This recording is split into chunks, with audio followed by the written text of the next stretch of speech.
in. Oh, that's crazy. And now it's starting off, still giving me problems. My signal, is the signal good? I'll have to check it. I don't even know what my phone is. I can't hear you. Oh, you muted yourself. Oh, shit. I muted myself. I see Jira, Baba there. Hamza, is my signal good? Having some technical difficulties here, people. No, you sound good from my end. Okay. And let me go and get us on with the rock fins. Come on, rock fin. What's going on, everybody? Thanks for joining us as usual. We appreciate it.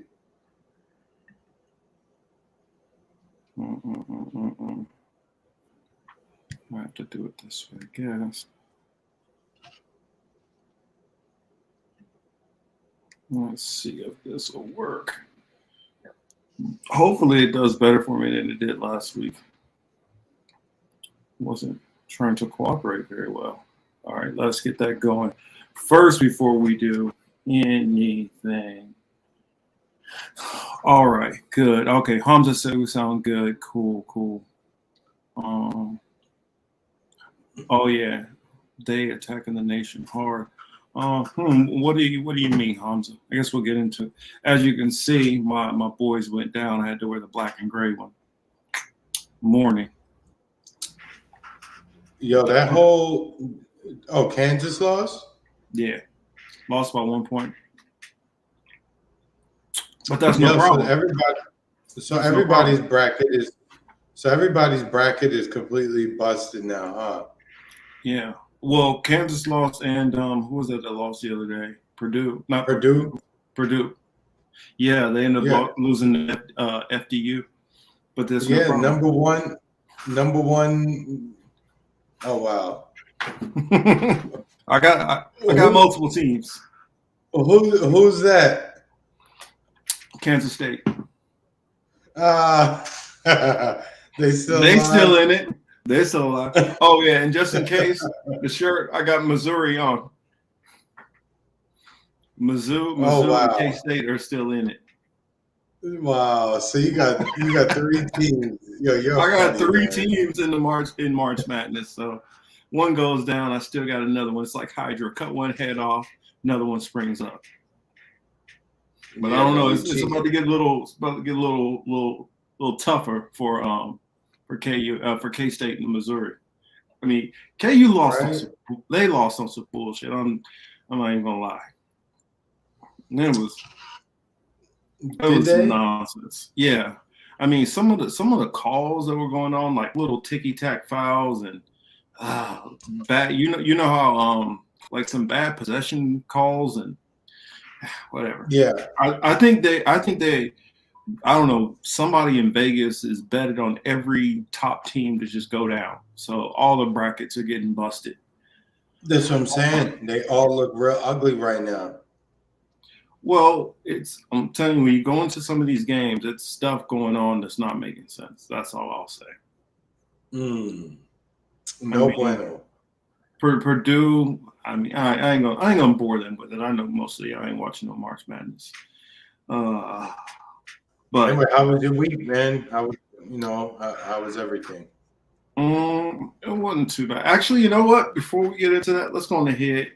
Let's get this intro going. And then I'll tell you about my week. Because we did something fun. You were here because you have a question. Really get down to understanding this political matrix. Out there, the stunt double. He walked out. He's got an oximeter on his back. I'm like, you gotta keep this other. Marcus did on his other show. He was like, American politics is simply pro wrestling. You became afraid of everyone because people were reporting on each other. We're living out Minority Report too as well. And you know what? You know why we know that, boss? Because we've been reporting on it. Yeah, I know. All the black people in this country be willing to take a reservation. That's what the Nation of Islam was asking for. Put a couple of clips together.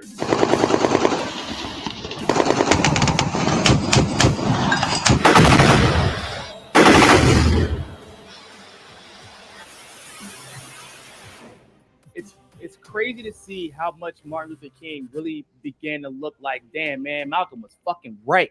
I mean, what is the elite's end game? There's this assumption that as a black commentator or black journalist that you're not informed. Relationships, that's a skill we have to learn. It's even more kind of mind-blowing because we're supposed to be the multicultural space. Trying to drum up money to keep the war machine going so they can keep the donors happy. Yeah. Do the Chinese own part of that? Began a long time ago. Ukraine has had a neo-Nazi problem for decades. Proof of sanction, am I right? I don't know if Dom Copters will do it, but something's got to be able to save the world from the private industry here. You know, like I say, people come on here, they can say stuff they don't normally say on their own shows, which is fine. Oh, it's McDonald's. Whoop-de-doo. Ooh. And their cholesterol is going to go down. Yeah, good. Look, we only exist because we have the biggest military, kid. In silencing a person like Julian Assange. Because it affects everybody. And today, last week, believe you me, because they know who you are. They watch. They got people that's going out there. They don't want you guys having the conversations that you're having on this show. Mm-hmm. So it affects the political matrix today.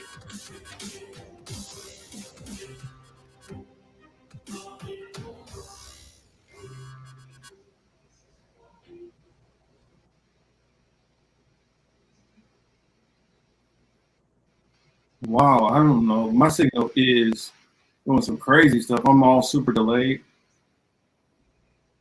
I can see how much I'm delayed. Yeah, I can see it. Okay, now I finally got it. Yeah, my signal for some reason keeps going in and out.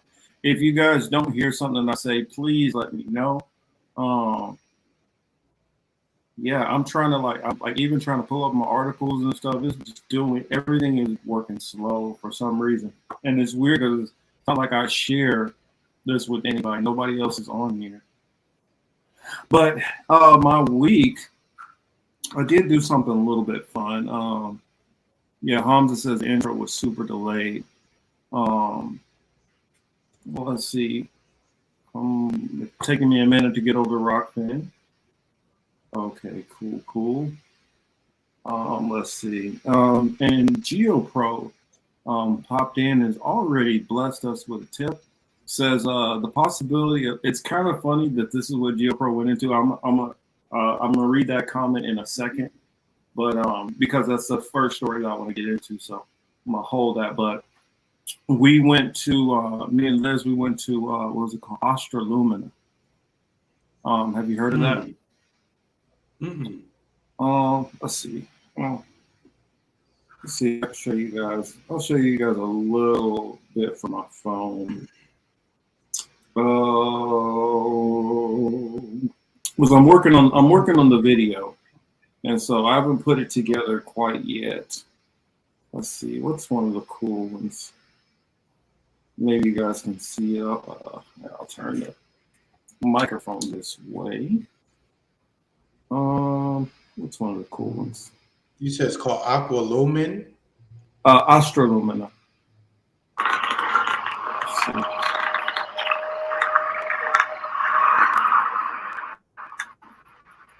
Oh, so is it like a light show? Yeah, it's like light show and music and stuff. Oh, okay.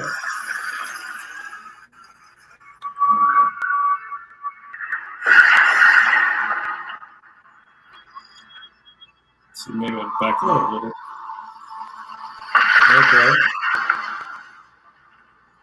Is there a lot of people out there? Yeah. I don't know. Let me see. That's what I'll do. I can pull it up real quick. If it's not. Is there a lot of people that go see that? Yeah. I mean, it's a good amount of people. Let me pull up a link, show you guys what it looked like. So I'm doing my own video, so I don't want to plug somebody else's. But Astrolumina, Los Angeles. Come on, catch up.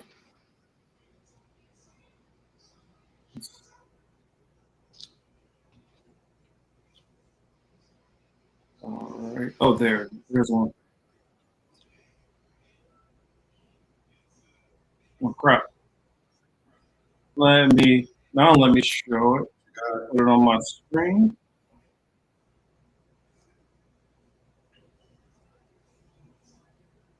Here it is. Wow, that is really loud. That is really loud. Super loud. Is the stream delayed, A guys? little longer. I'll tell you how long at the end. The first zone is the Astra Archway, where you step inside the starlight to enter the unknown. This one is on a pretty short 1-minute loop, but what's really neat about this zone and all of the zones is just how immersive the sounds and the audio are. You're only getting stereo here, but it was 360-degree sounds, perfectly timed to the lighting effects. Second up is Starlight Lanterns, where they've got these All right. lanterns with Thanks, Hamza. Yeah, that's a little bit of it. Oh, okay. That's what's Yeah, I up. don't want to show too much of it because I'm gonna do, like I said, I'm gonna do my own. But it was a lot of fun. So know that I guess Hamza said the stream is fine. I know that I can see my signal just keep dropping up and down and up and down. So apologies if I'm cutting in and out. But yeah, that's what we did. We had a lot of fun. It's not very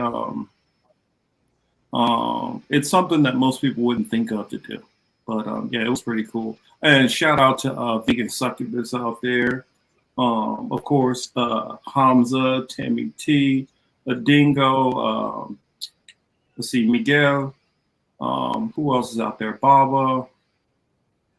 And on the Rockfin side, definitely Geo Pro. And shout out to anybody else who is in the chat, who maybe you haven't said anything or you're just listening. You're definitely welcome. We try to be interactive. If you're new to the channel or the stream, hey, Myra's mom is there also. So much love. How about your week? How was your week, Chris? I mean, it was pretty good. I can't complain. You know, as usual, just worked. Had a busy week. I worked really late yesterday. Other than that, same old shit. Myra, you're listening to us. Thanks. We appreciate it. With that being said, this morning, though, something crazy happened. What's that? So, I made something to talk about off camera, or is it safe for camera? No, this is safe for camera. All right. So, this morning, I get up, I cook. It's pretty early. I'm getting ready to get out of here. So I sit on the couch to just drink my cup of coffee, right? I hear metal smashing. I'm like, please don't tell me that was my car. So I look outside the window. Sure enough, it was my car. One of my neighbors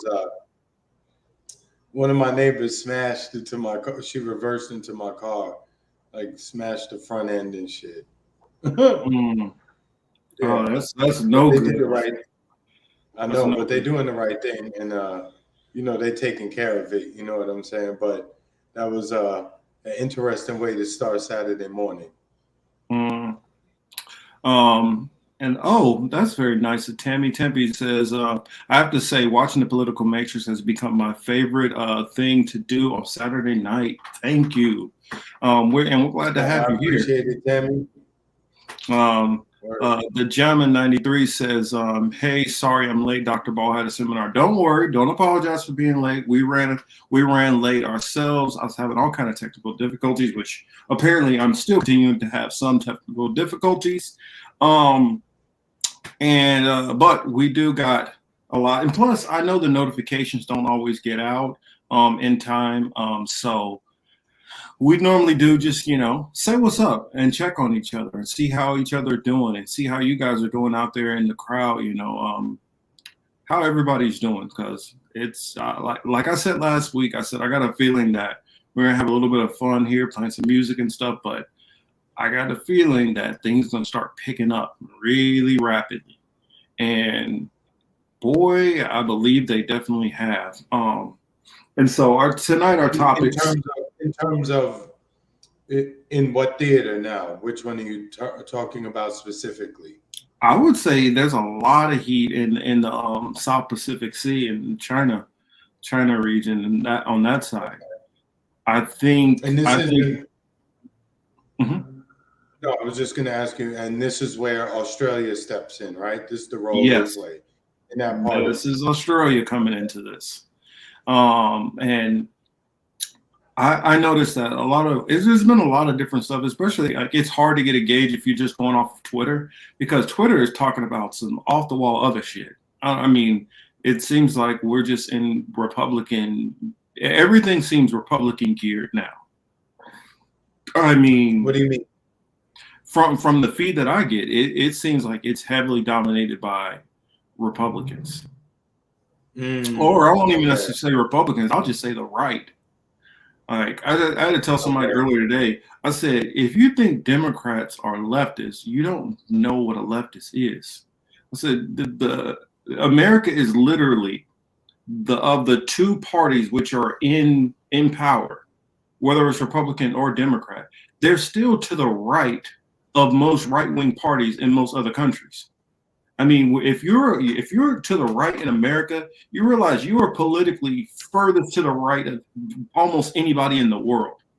I mean, the only people who are more right-wing than that would have to be a literal fascist or, some kind of Al-Qaeda, person. You don't get any further. But that's what I'm saying. So anytime I see or read something from someone or an article that attempts to seriously say that, Democrats are leftists, again, I have to dismiss it immediately, right? Because there's nothing leftist about them. Yeah. Right. I mean, yeah, I agree. It's the same thing. And then the same thing on the other side, too. When, they start telling me how bad, the right is, again, I just have to dismiss them because they still haven't figured out it's all the same. You know what I'm saying? It's one entity.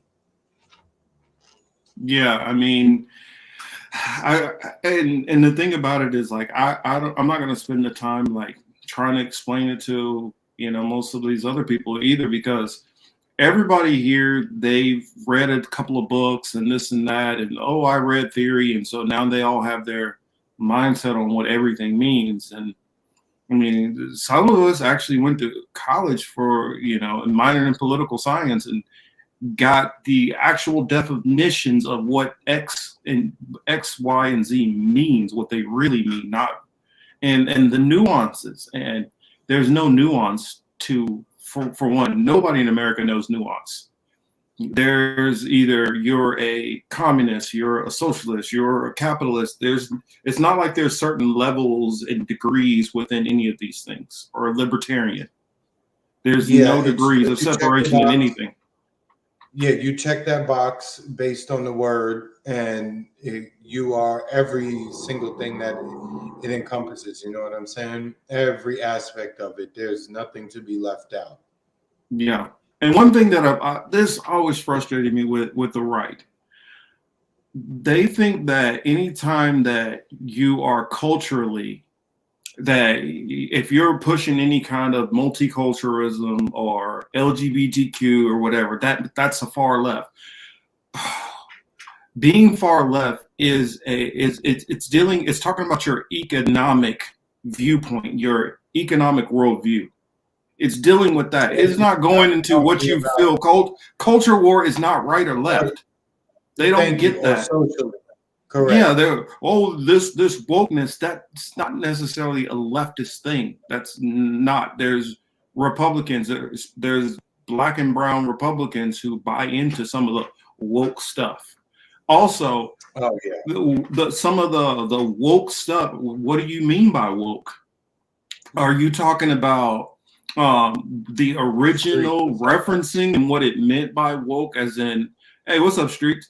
Or where it was talking about, empowerment and bringing awareness to Black issues specifically, and then got branched out to people of color, then eventually got branched out to people of color and women, then got branched out to people of color and women and LGBTQ, and then people of color and LGBTQ, and then intersexualism, and it's gotten molded into everything. Like I've literally heard people say, and we're going to get into this later, that wokeism is what led to the bank failures with Silicon Valley Bank.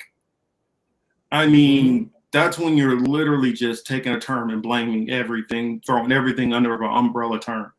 And it's like, I realize we're getting in, and I'll tell people, I don't know, some of you guys are our age or older, and you'll remember when people used to know what they knew and know what they didn't know. And now everybody knows everything and nobody doesn't know anything. Everybody is an expert on every single thing. And there's the problem. Nobody's ever wrong. Yeah, I want to address Kat's comment, right? Sure. I was going to bring it up. I thought left was for more government control and the right is for less government control. I would just disagree with that, and I would say no, they're both for government control. Well, you're talking about the people who are right. Well, you're talking about how it's being represented in America, but if it stayed to their textbook definitions, if it stayed with that, which it never does, if it stayed with that, then Kat is correct. But it doesn't stay there. That's the problem. In the system we live in, they both want government control. They'll just use different parts of it, right? One will come in with a heavy military police structure, and the other one will be like heavy legislative shit. Well, what it is depend on each other. Well, what it is we have people who are using these political ideologies, and they are pretending they're one thing when they're actually something else. A lot of these people fall into a handful of things, but they pretend that they're something else. Like a perfect example. A lot of these so-called free market conservatives, they're not really free market. Really, their ideology will fall a lot closer to fascism because they believe in a synergy. Basically, big business should be taken care of by the government, and government should listen to what big business says. And when you go into the textbook definition of fascism, or to get out of the way of business and to allow business to do just what it does. Yeah. And when you're in that mindset where business is king and business runs everything and government needs to submit basically to business, you're dealing with fascism. Now, when you add that extra layer of wanting to push the military and the policing, more military-like, now you're getting into authoritarian fascism. And I mean, so it's just like you have authoritarian communism also, and authoritarian socialists. You have, and so that's adding on something else to it, which puts it into a little bit different category. I mean, there's literally like 4 different categories of capitalism, but everybody acts as if there's one. And they just group it. The same thing which the left does with capitalism is the same thing which the right does with everything to the left. You can be a Democrat, you can be an anarchist, you can be a communist, you can be a socialist. All of it is the same. There's no difference for them. And so it's literally taking a whole bunch of ideologies and saying, basically, anybody who's left of me is a communist, is the furthest to that other extreme. That's what they're doing. All the time. But, they're going to warp. But look, they want to warp words and, left and right, liberal, conservative, all of these words that woke. I see it being mentioned in the comment section. None of these words have the meaning that they're not. None of them. Let me say this. None of them are being used in the way that we used them when we first learned of these words and these terms. Yeah. Well, it's like what Lithium 19 says, the left is pro-degeneracy. That's not true. The Democrats are pro-degeneracy. the saying left and Democrats is not the same thing. That's part of what I was just saying. That's not the same. You can look in a lot of countries which are heavy left wing, and they don't do the same thing which our country does. Just like you have people who are leftists who believe in forms of socialism, but are, like, for instance, in South America, who are hardcore Catholics, who are hardcore about the family, who are hardcore their religion and faith and all that. But people mismatch all this stuff together and basically say anything that's against my ideology is obviously bad. And it's because all of these terms get hijacked by politicians, and nobody ever calls a politician out saying, no, what you're saying is misrepresenting things and you are incorrect. You are not, you're not a fiscal conservative, because as soon as you get in, you're not worried about keeping the budget together. You're going to blow a whole lot of money on military spending. You're going to do a whole bunch of tax cuts, and money's not going to go into the coffers. And then on the same token, you're going to throw a whole lot of money to different social programs inefficiently, and then balloon things up and not balance off other checks and balances here. So they're both at fault. And in America, our system, the only thing that keeps our system up is because of our military, like Chris so eloquently said before. If we didn't have the military power that we had, this whole system would have fell apart already. Because it definitely, neither the right or the left wing in America can govern. I mean, well, not even can govern, can manage. The right, what they'll do is they'll cut away everything to the point where you have 15 train wrecks a week and buildings falling down because of no kind of codes or no nothing, and it's just money, screw life. And then you'd have the left that would do so much bureaucracy that they will run the cost of everything way over budget and run themselves into a hole. Neither one is good. Correct. And Hamza says he disagrees with South American economics. I highlight that because, when we're speaking of a leftist economic program, you can look to certain countries in South America. Yeah. Right. But at the same time, they are too reliant upon the resources they have to make all of their money, and they often fail to diversify.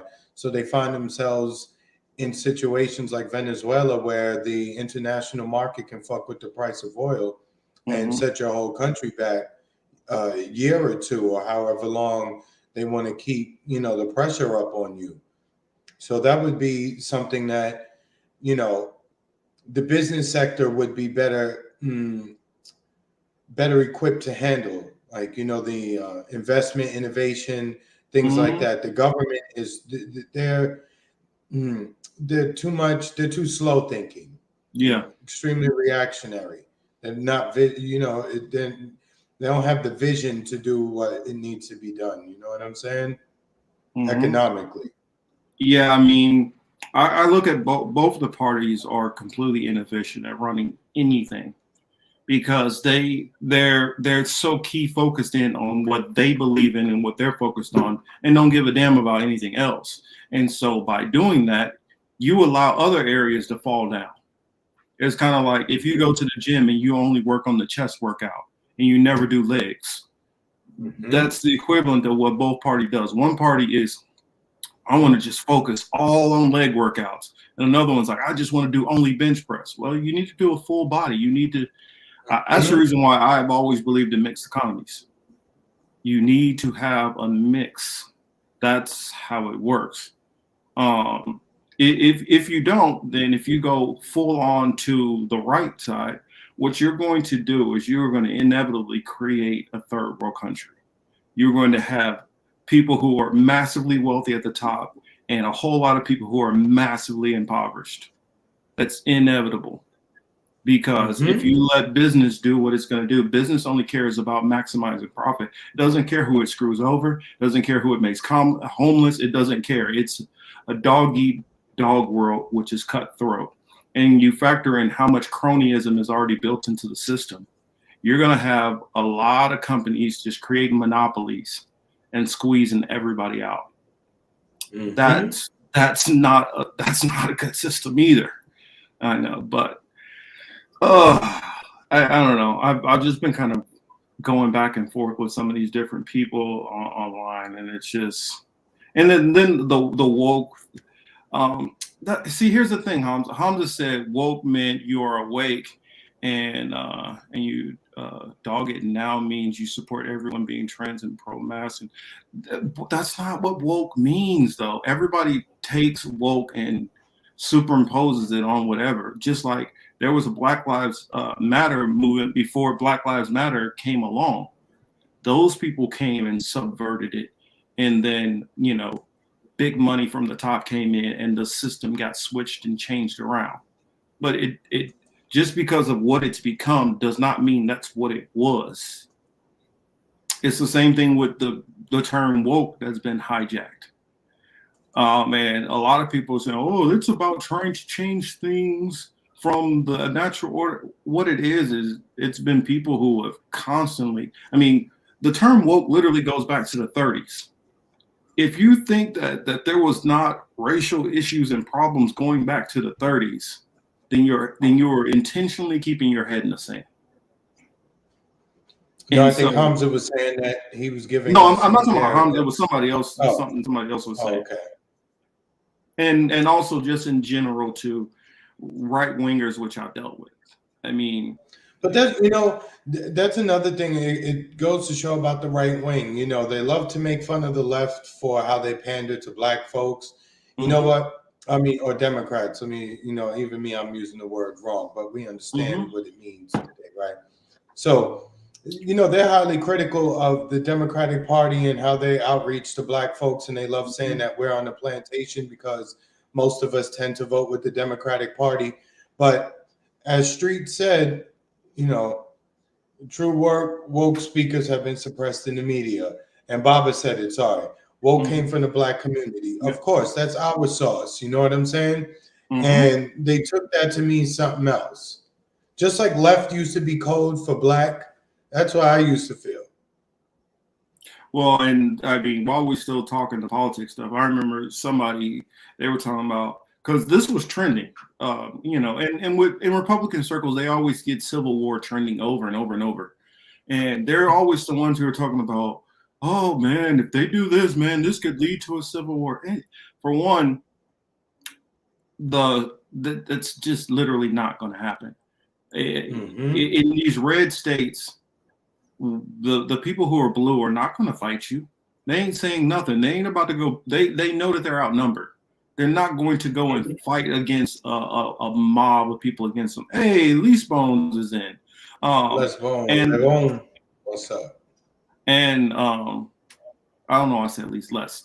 But and the same thing reverse in a Democratic city. You get a whole bunch of blue people. The people who are right wing are not going to go war against them. But so what are you going to do? Take a state like Montana and they're going to all get bus tickets and travel to where? Where are they going to travel to California to fight? Come on. It's just Correct. Nonsensical when I hear these people say this kind of stuff. But that's just my thoughts on that. And I guess this does kind of lead into the Trump stuff. Yeah.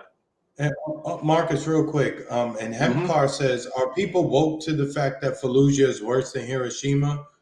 Right? Who really needs a voice the most? And that's true. It's so true. Destroyed Fallujah. You know what I'm saying? Like that place went from probably a place with a lot of went from a lot of there's a lot of history, a lot of shit there that they just destroyed. It's just gone. All those people, especially too. Yeah, the amount of people who have been decimated, murdered, displaced, like part of that comment.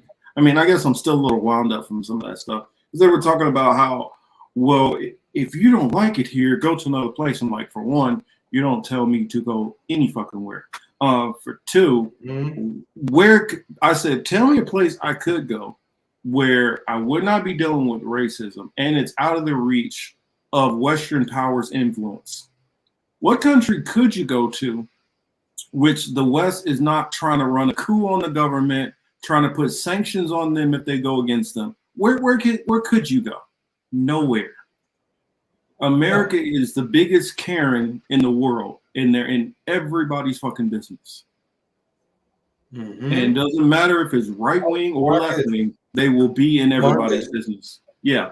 Marcus, the Convo Couch asked for a link. Oh, really? Okay. Yeah. In the Rockfin chat. Yeah, let me send it over. Let me send it over. The Convo Couch is always welcome. They are always welcome. I don't know. I'm just getting aggravated with some of the stuff I hear sometimes.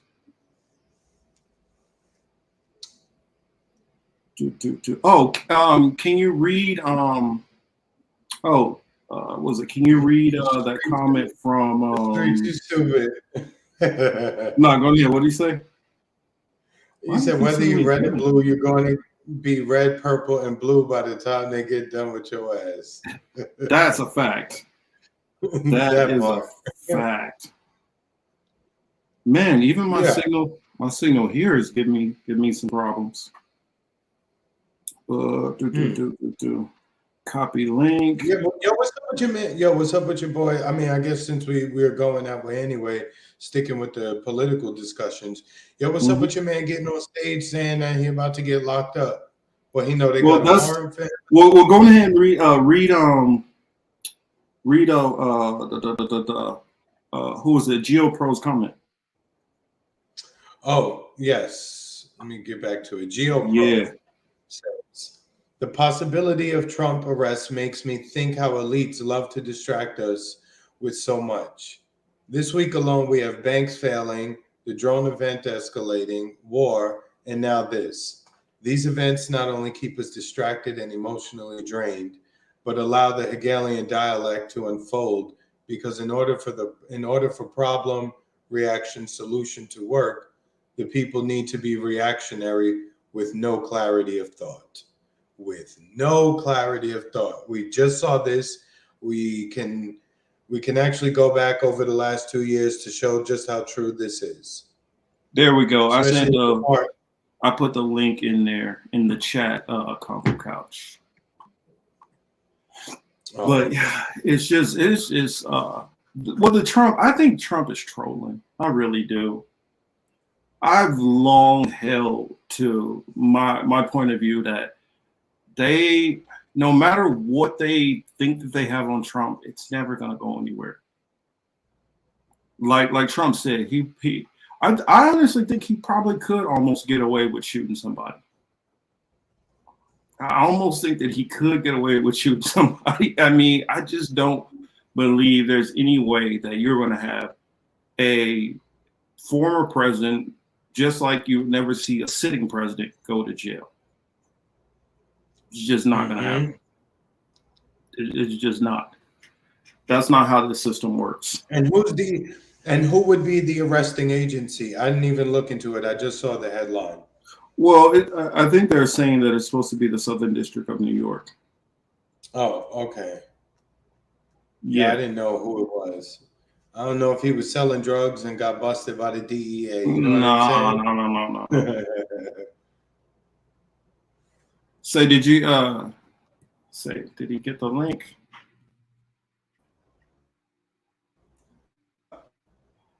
Give him a chance. I don't know. Let me know if you see it come in. I believe it's pasta. On what?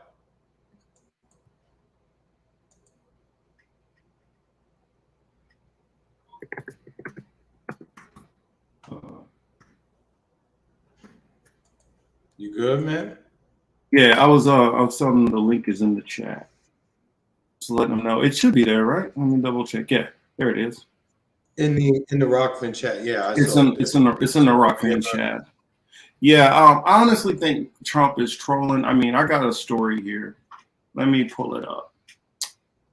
I got a Trump story here. I figured we'll just talk about it because it's fun. But I have no belief that anything will happen.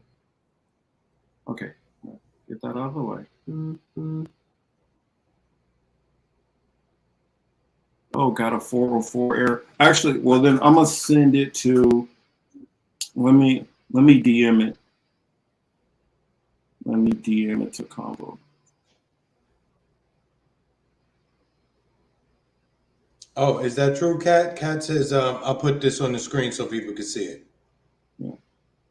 Trump's charges are about a non-disclosure agreement when he slept with that porn star Stormy Daniels. Yeah, it's the Stormy Daniels stuff. Okay. Is that what the suit is? I mean, is that what he's talking about? If that's the case, then it is what it is. Again, when I saw the story this morning before, the unfortunate accident, when I was going to get into it, the fact that no government official, no agency actually made an announcement that he was under arrest. There we go. There we go. I got it on the screen. Man, my stuff is acting crazy. Man, look at all that makeup. Good Lord. Says Donald Trump claimed on Saturday that his arrest is imminent and issued an extraordinary call for his supporters to protest as a New York grand jury investigates hush money payments to women who alleged sexual encounters with the former president. Even as Trump's lawyer and spokesperson said, there had been no communication for prosecutors. Trump declared in a post on his social media platform that he expects to be taken into custody on Tuesday. His message seemed designed to preempt a formal announcement from prosecutors and to galvanize outrage from his base of supporters in advance of widely anticipated charges. Within hours, his campaign was sending fundraising solicitations to his supporters, while influential Republicans in Congress and even some declared and potentially rival candidates issued statements in his defense. This is what I think it's all about. I believe Trump is doing this specifically to say, hey, y'all need to rally around me because I'm the one who they're after. I'm the one they're going after. And whenever a conservative is attacked, conservatives always rally around each other. Always. And even Mike Pence has been coming to his defense. You know what's funny? I was like, damn, we lived through the Bush years, right? We saw what the Bush administration did. I'm like, the ICC only puts out warrants and all that shit for like African leaders, right? And yeah. Well, yeah, they're the only ones that ICC only puts it out there. But right now, there's an arrest warrant out for Vladimir Putin. That's what I'm talking about. That shit is so whack. Mm-hmm. I mean, another puppet organization. You want to get this country nuked? Arrest Putin. Do that. that will get a missile sent over here quick, fast, and in a hurry. Mm-hmm. Because what people don't realize is behind Putin, some of the people who are a little lower down the chain of command, they already feel like he's been going too light with the U.S. and he's been given too many warnings. They feel like there needs to be a much bigger pushback against NATO. And so some of them, and not only NATO, they like, yo, Ukraine, we tried to warn y'all. Y'all want to keep fucking with them people? Y'all can go down with them people. Uh-huh.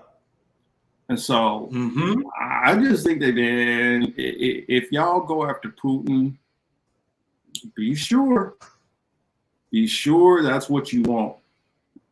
Because I don't think it's going to work out good.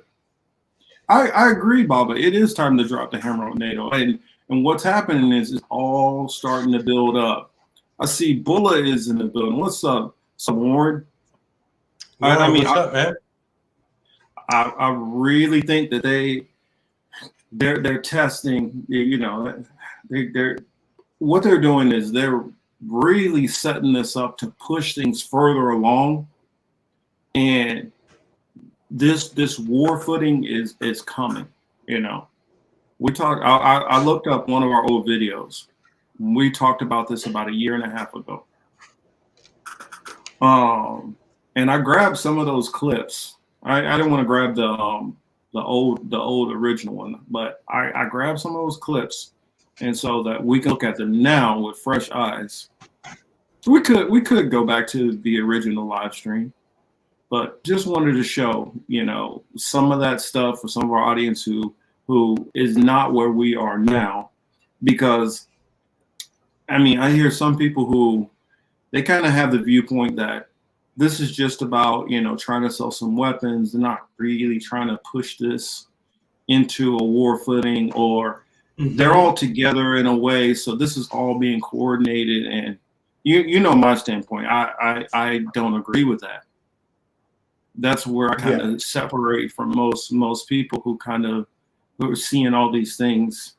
I see it as, yes, though they have all been coordinated for the most part on so many fronts, it doesn't mean that they're going to stay coordinated. It doesn't mean that at some point somebody can't be like, you know what, I'm not down with this anymore. Himcar says, looking to go to Cuba for some time. Don't want to travel alone. I found a guy in Milwaukee. I think he might be talking to Costa on that. I put the link in the chat, and I sent it over to Convo Couch. If Convo Couch is still in here, no, Convo Couch is always welcome to come on. Warren, what's up, man? But you know, that's what I had to say. North Atlantic Terrorist Organization, and the reason, and I'll reiterate it for those who might not have heard me when I said it before, but the reason why I don't believe like this is all completely some kind of like guise that they're doing, and oh no, they're really kind of coordinating the power shift and, you know, moving into some one world order. For one, the U.S. is not about turning over shit. They're not for that life. I mean, they're not about that life at all. They're keeping it. They're not like the U.S. I'm talking about U.S. leadership, not the people. U.S. leadership would rather us all go down than to be number two. They're like, we'll take the chance of destroying the whole earth or being blown off the map ourselves than allowing another nation to pass us up economically.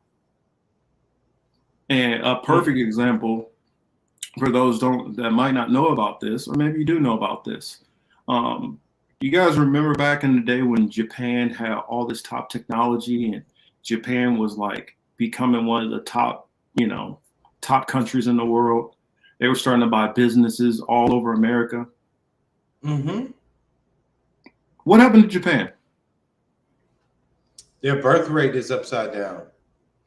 No, I'm talking about economically. What happened? What's going on with Japan right now? Their financial system. Oh, isn't that shit going down the tubes? Japan has been in like, I want to say, a 30-year recession. Sucks to be them. Should have figured it out. Should have copied it instead of sticking to your old ways. It's not. That's not what happened, though. They want to stick to their old ways in this new world. You can't do that. You know what I'm saying? No. What happened is the U.S. literally came in and cut them off at the knees. The U.S. is like, no. We're the big dogs here. We don't share the stage. We're not doing this. We get it. You're our ally. You're not going to threaten us in any kind of way. But no, we're not being number two. They literally start putting high tariffs on a lot of their goods coming in from Japan. And that messed up their market. And they have not been able to recover since. I mean, they were they were speeding along, and they were getting to a point where, you know, I don't even think that they were even close to passing the U.S. or we're going to pass the U.S. even left alone. But they were like, no, nope, we can't even have you getting too strong. And so they cut them off at the knees. Mr. Street says, let's read this one. Says, Japan is like Scarface. I got octopus up to my eyes, man. I mean, that's what it is. They decided that, okay, and if you go into, like, the CIA literally says, if a country starts getting economically more powerful, they look at them as a military threat. I mean, it's not like they don't believe in competition. It's like, no, you get too powerful, you need to be taken down a couple of pegs or two. And we don't care if we're playing fair. We don't care if it's financial. We don't care if you have decent intentions. You are not going to threaten us, period, economically. Period. That's the problem. That's when they start having more and more beef with China. You move your factories over there because you don't think that they can ever get any bigger. You don't think that they're ever going to get, no matter what you throw their way, you don't think they're ever going to get to a point where they could challenge you. And I look at it, I look at it the same way. Do you think when slavery was abolished, do you think that they ever thought that, descendants of slaves, that any of them would ever get wealth or have equality in any kind of ways, that any of them would happen to be bosses over them one day? I guarantee you, none of them ever thought of a reality, no matter how far down the line, that there would ever be that never occurred to them. And it's the same way. They looked at China as a third world backwards country, and we're super high tech and advanced. There's no way they could ever catch up to where we are. And then when they did start catching up, they're like, whoa, wait a minute. Same thing with Russia. After their whole market got flipped on its head, they felt like, oh, that's cool. We ain't got to worry about them. After the USSR broke up, man, they're done. Well, they're not done. They're coming back. So now what? No, we got to cut them off at the knees. USA. Yep. No, go ahead. No, go ahead. I've been on too long rant. So go ahead. To the point that you mentioned, Japan, it's interesting. They must have, their economy must not be right because they weren't able to purchase those submarines like the other big country in that region. Well, the difference is Japan literally has their government is a pacifist government, meaning they don't believe in building up any offensive weaponry. Their whole military is set only for defense. And before Xi Jinping was assassinated, that's one of the changes which he wanted to do. He wanted to change to being able to be an offensive force also.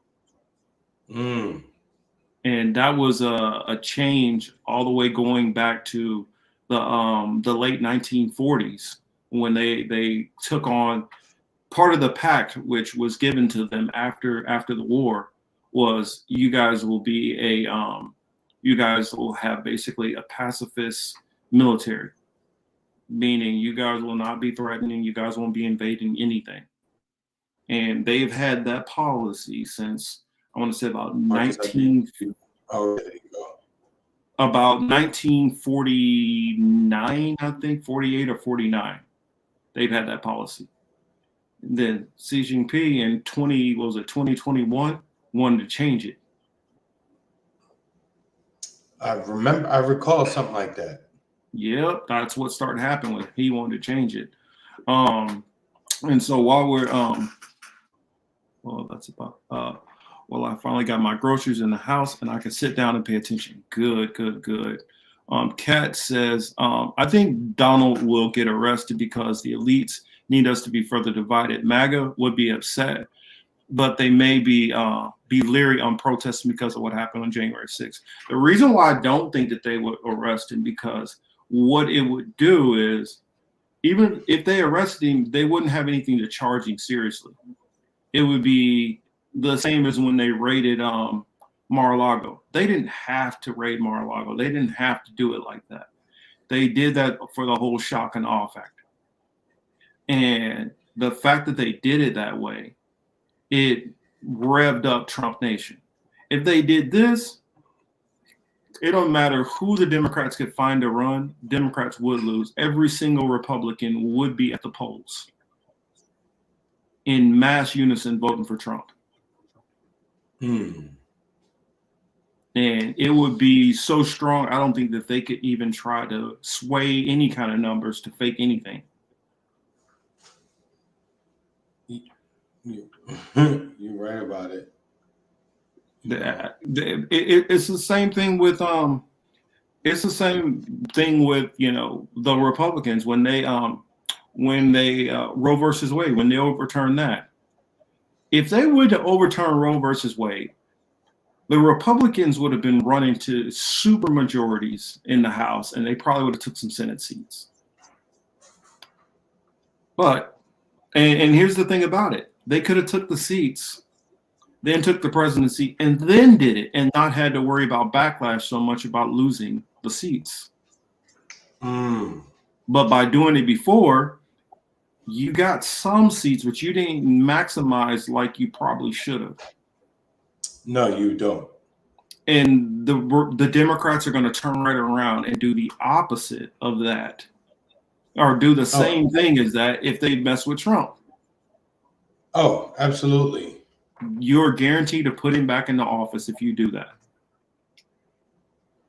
Myra's mom said, I always thought woke men, you know, what the government, what the hell the government's up to, that you are aware that you are not on their side. No, woke actually went back into the original, one of the earliest references goes back to a blues singer where it was some guy who got killed, or I think he got killed by the police, and the Black community was questioning that it was not on the up and up. And he was basically talking about like being woke, like, you know what's really going on. You know that they basically killed this boy and they're just sweeping it under the rug. And so it always meant about being kind of woke to what's going on as far as racial struggles in the Black community, dealing with, you know, Jim Crow and dealing with all these different things. And when you're dealing with different discriminations, that's what woke really was about. And so it later on, different people kind of, you know, went deeper into it in other different ways. It also went into like knowing about like some of the history, just African history, African American history, that was woke. I mean, knowing about some of the inventions which are not taught in school. The fact that like for instance, you have a lot of Black people who are over, say, the age of, you know, I want to say probably, you know, the baby boomer generation, that literally believe like nothing was in Africa when Europeans came. Like Africa had no societies, no civilizations outside of, say, Egypt. When they had Timbuktu, when they had Ghana, when they had Benin and Togo, when they had the Congo, when they had kingdoms in Ethiopia. There was like all kinds of, you literally could do like a top 20 on different kingdoms that were going on in Africa, which they were completely destroyed. There's still the ruins to a lot of these places. I mean, literally like the Pope, when he went down to the Congo, he I want to say, what year was it? Like, I want to say around the time of King Leopold. He was literally blown away at what he was seeing. It's like, this is better than what's good. This is better than the Vatican. That's how blown away he was. But that's not what's taught in schools. And so that goes into part of being woke, knowing history. And knowing oppression too. So that's really what woke went into. Elections are so rigged, so it wouldn't matter. Yeah, elections. That's what I try to get across to everybody. In America, our elections are so rigged, and even if it wasn't rigged, what power do you have to do anything? you really don't have the power to do anything. Most of your cabinets are picked for you. And so since your cabinet is picked for, those are the people who are making most of the decisions. I mean, I remember back in like 2004 when I learned about, ALEC, and how ALEC writes a lot of the bills that the Congress people put into law. Yeah, good one there also. Mali, Zulu. Let's see over on the Rockfin side. RFK Jr. Running it sounds like me. What else is over there? They have to win on abortion, so they lose elections, and we get more COVID smart cities. Yeah, I mean, I honestly believe this is when it really comes down to it, this is a coordinated game that's being played. All right, hopefully my signal holds up on some of these videos I wanted to play, because I think this is probably the worst that I've seen my signal going in and out and in and out. When Chris comes back, I'll go and check it in a second and see if there's, got some kind of cable loosed or something. But yeah, I guess I'll spend a little bit more time on that, but it's no problem. It sometimes the conversation goes where it needs to go, regardless of time. But let's get on to, see, what'd you put? RFK moves he can run the Democratic Party. Won't have any of Jimmy Dore's opinion on that. I mean, the thing about it is you can run in the Democratic Party, you can get all the numbers you want. It's a corporation. They literally can just say, no, we're going to pick Gavin Newsom's going to be president. Well, but he didn't get any delegates, so super majority, the super delegates could just put him in there. Correct. I mean, they literally could just make up the rules however they want to for yeah, RK cannot run as a Democrat. It would never work. Democrats would, it would be pointless. Democrats wouldn't vote for him.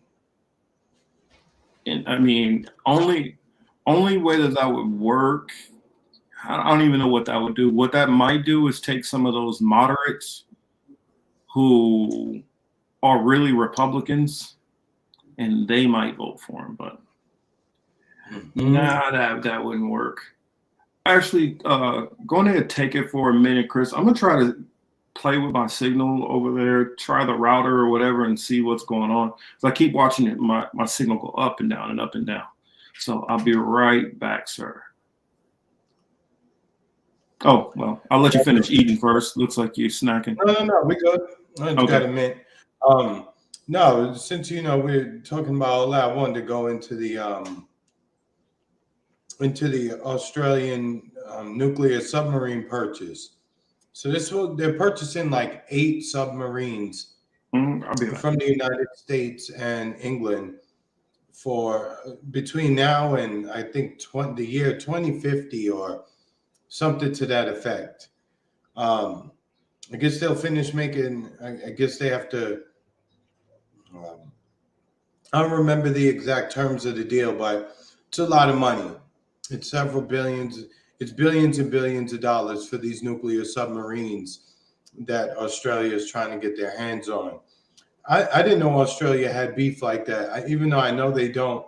The thing about it is they'll be used to defend that space should anything else, should anything pop off in that region of the world, aka should China decide to get too big for its britches, shall we say, because we know that's all the United States military apparatus is waiting for, wanting and longing for, is for China to lose their goddamn mind while out, and then you could just go ahead and send Australia with one of those toys you send them to push the button.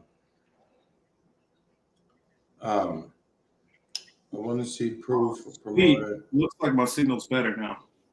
I think oh shit, spoke too soon. Spoke too soon. I just saw it go back down. But I'm glad you brought up the whole Australia thing, because not only are they getting those subs, did you hear the other news? Which one? Dealing with Australia. That's, the whole AUKUS thing that's in there.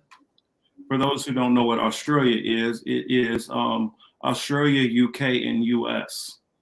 And it is the US and the UK sending weapons to Australia.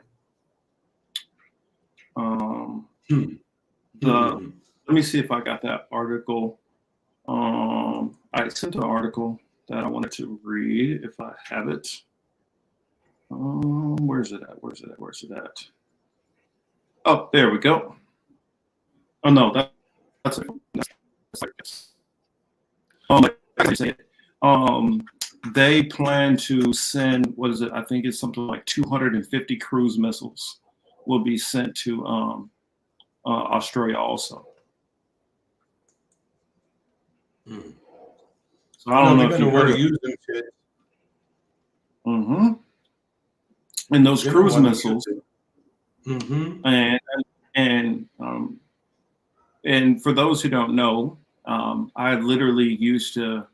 That's some of the stuff I used to work with in the military, building the mounts and everything to be able to launch Tomahawk cruise missiles. Well, that's just one facet of what I did. But I have some knowledge about Tomahawk cruise missiles, and they're putting them there specifically to launch on ships in the South Pacific Sea. Specifically, what they're doing that for, and because they know that Australia is going to be used as their proxy first, to try to aid Taiwan.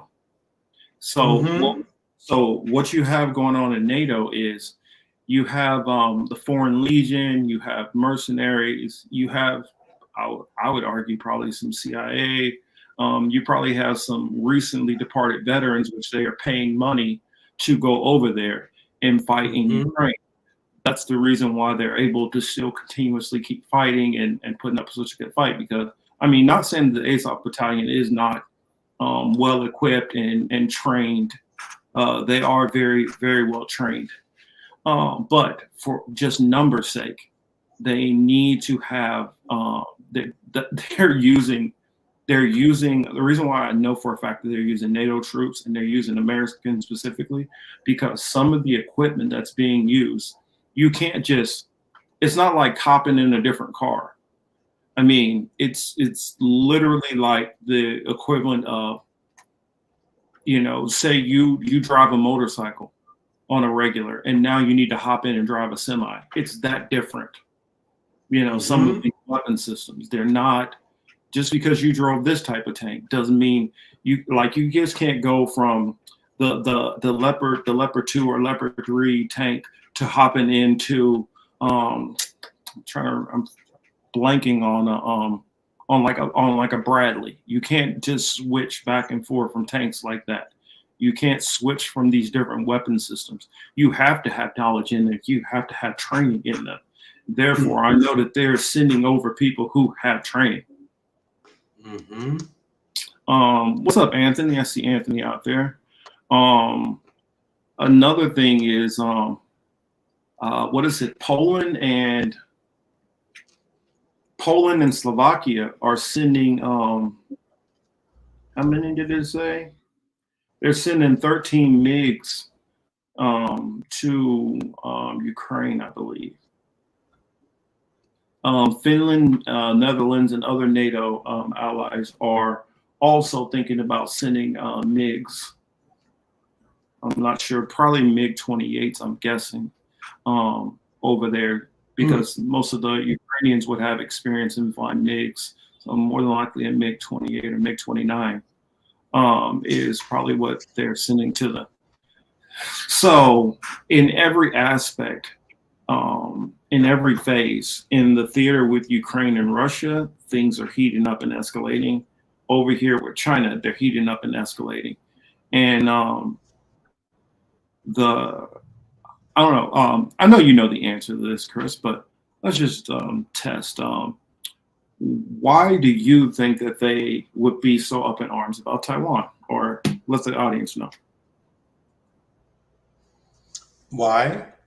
Yeah, why is the U.S. so? Why are they basically breaking their one China policy, and in one breath saying, "Yeah, we believe in one China," but at the same time, they're acting as if Taiwan and China are not one. Isn't it because of the chips they make? Or yeah, they make a shit ton of chips that Yeah. we use for everything. Exactly. We're talking about literally trillions of dollars, this chip Mhm. market. If they are able to hold on to Taiwan, then the US has to go through China as a middleman for the chips. Yep. Instead of so they're cutting out. They want to cut out the middleman in that particular transaction, and they just want to deal with the supplier. You know what Yeah, I'm saying? I mean, it's just like the same thing in Russia. Majority of since in Europe in general, stuff doesn't grow very well over there. But in Russia and Ukraine, literally that's the most fertile soil in all of Europe in those two areas. Not to mention a lot of the oil and everything that's distributed throughout Europe comes from that area. So if they can cut them off and then be able to sell natural gas and oil and all that stuff to the rest of Europe and push Russia out of the fold, that's what they would like to do. What they really would like to do in their perfect world, either Russia no longer exists, or they have a compliant leader in Russia that is going to basically do it the way that they want it done, sell it as cheap as they want it sold, and still let them get in and put their businesses in and still be able to capitalize off Russia. And it not be, they want to capitalize off Russia, but Russia not capitalize off of them. And correct. Which, that's typical, right? One-sided U.S. But where this all ties in, this whole thing with the chip thing, that ties in with this banking situation. This part I really hope. I think it's Pasta. I hope that he would have caught the link and hopped in here, because this is really going to. They were talking about this, and I think that they hit the nail on the head with a lot of this. Pasta and Steve, they were talking. This is really about trying to. Oh, excuse me. This is really about trying to cut off the crypto market. This is not some, they weren't financially sound. Well, they're about as financially sound as any other banks. And it's kind of aggravating. I spent all afternoon getting the right clips that I wanted to use, but my signal is too crappy. I'm not gonna waste the time, having them go in and out. Isn't that great? Yeah, I'll just go on ahead and explain it. Basically, remember last week when we were kind of breaking down what a bank does, at its most basic level? Mm-hmm. So I guess I'll give this analogy for anybody who wasn't listening then. Basically, how a bank works on a small scale is a person puts their money into that bank. Let's say Chris invests his money into the bank. Jalen needs to borrow some money because Jalen wants to get a car. I loan the money out to Jalen. Chris's money, which he just put into the bank, I loan that out to Jalen on an interest rate. Now, it's perfectly fine as long as Jalen is paying and he's giving me that extra every month. And Chris doesn't come and ask for his money back. But if I take in money and then give this money out for a loan and take in more money and then give this out for a loan and take in more money and give this out for a loan, depending on the amounts that come in, I might be making enough off of the interest to be able to pay Chris back his money right away. And it's no problem if Chris decides to take his money out. But what happens is if you have the people who put more money in than the amount of money that you've loaned out wants all that money right away, then the bank can't sustain that because they're only going to have a certain amount of liquid cash, which they have on hand. Every single bank runs like this. So any bank this can happen to any and every bank at any time. They try to say, oh, well, this bank was running irresponsibly. Well, this is what happened with Lehman Brothers and Bear Stearns and all that in 2008. All it takes is for one investor, and in this case, Peter Thiel, start telling all his people, hey, take your money out, take your money out, take your money out. That's literally what happened in Black Tuesday when Wall Street had its market crash back in the 20s. It's the same thing that happened. You get a rumor spread and it starts a panic. And as the bigwigs start taking their money out, then when the smaller businesses want to go to payroll, they can't give them the money that they already have for their payroll because they've taken that money and loaned it out and need to get money from another account to be able to pay those payrolls. So it's basically a big system, a big Ponzi scheme, pyramid scheme of robbing Peter to pay Paul. Well, that's what happened in this case. And in this bank, they had a large amount of people who had well over the 250,000, which FDIC would cover. That's the reason why they're floating money to these people very, very quickly. And these banks, the SVB, and Signature and a couple of other banks, they were big on the crypto market. And so for people who were putting their money in there and converting it back into the fiat dollar and taking it out, this is avenues they were doing. And as more banks were starting to do this, it was starting to become a problem for the US government, which let me see if I'm going to give it a shot. Since I promised Streets I would play his video. I gotta see if I can get it up there and hold to what I said. I told him I would show it, and we'll see if it shows it or not. But here we go. Because the Streets video is something that we've been talking about for a while, and I'll tell you why all this stuff is all tied in together. Why it's all tied in together and why it all makes perfect sense. In today's fast-paced world, time is money. More people, businesses, and organizations are demanding instant payments. That's why the Federal Reserve is developing the FedNow service, a safe and efficient instant payments infrastructure that will modernize the U.S. payment system. The FedNow service will give financial institutions the opportunity to innovate, enabling their customers to send and receive money in seconds, 24 hours a day, 7 days a week, 365 days a year. Funds will settle between financial institutions in real time, which means there's no buildup of interbank obligations, and end users will have access to the funds in seconds. How will the FedNow service work? Imagine the owner of a coffee shop is running low on coffee beans and needs to schedule a quick delivery. She places an order, and the coffee bean company sends her a request for payment. She responds to the request for payment and pays for the coffee beans right then and there through an app from her credit union, which uses the FedNow service. Once she initiates the payment, her credit union screens the payment and sends an ISO 20022 compliant payment message, either directly or through a service provider to the FedNow service over the Federal Reserve's FedLine network. The FedNow service instantly validates the payment message and passes it along to the coffee bean supplier's bank.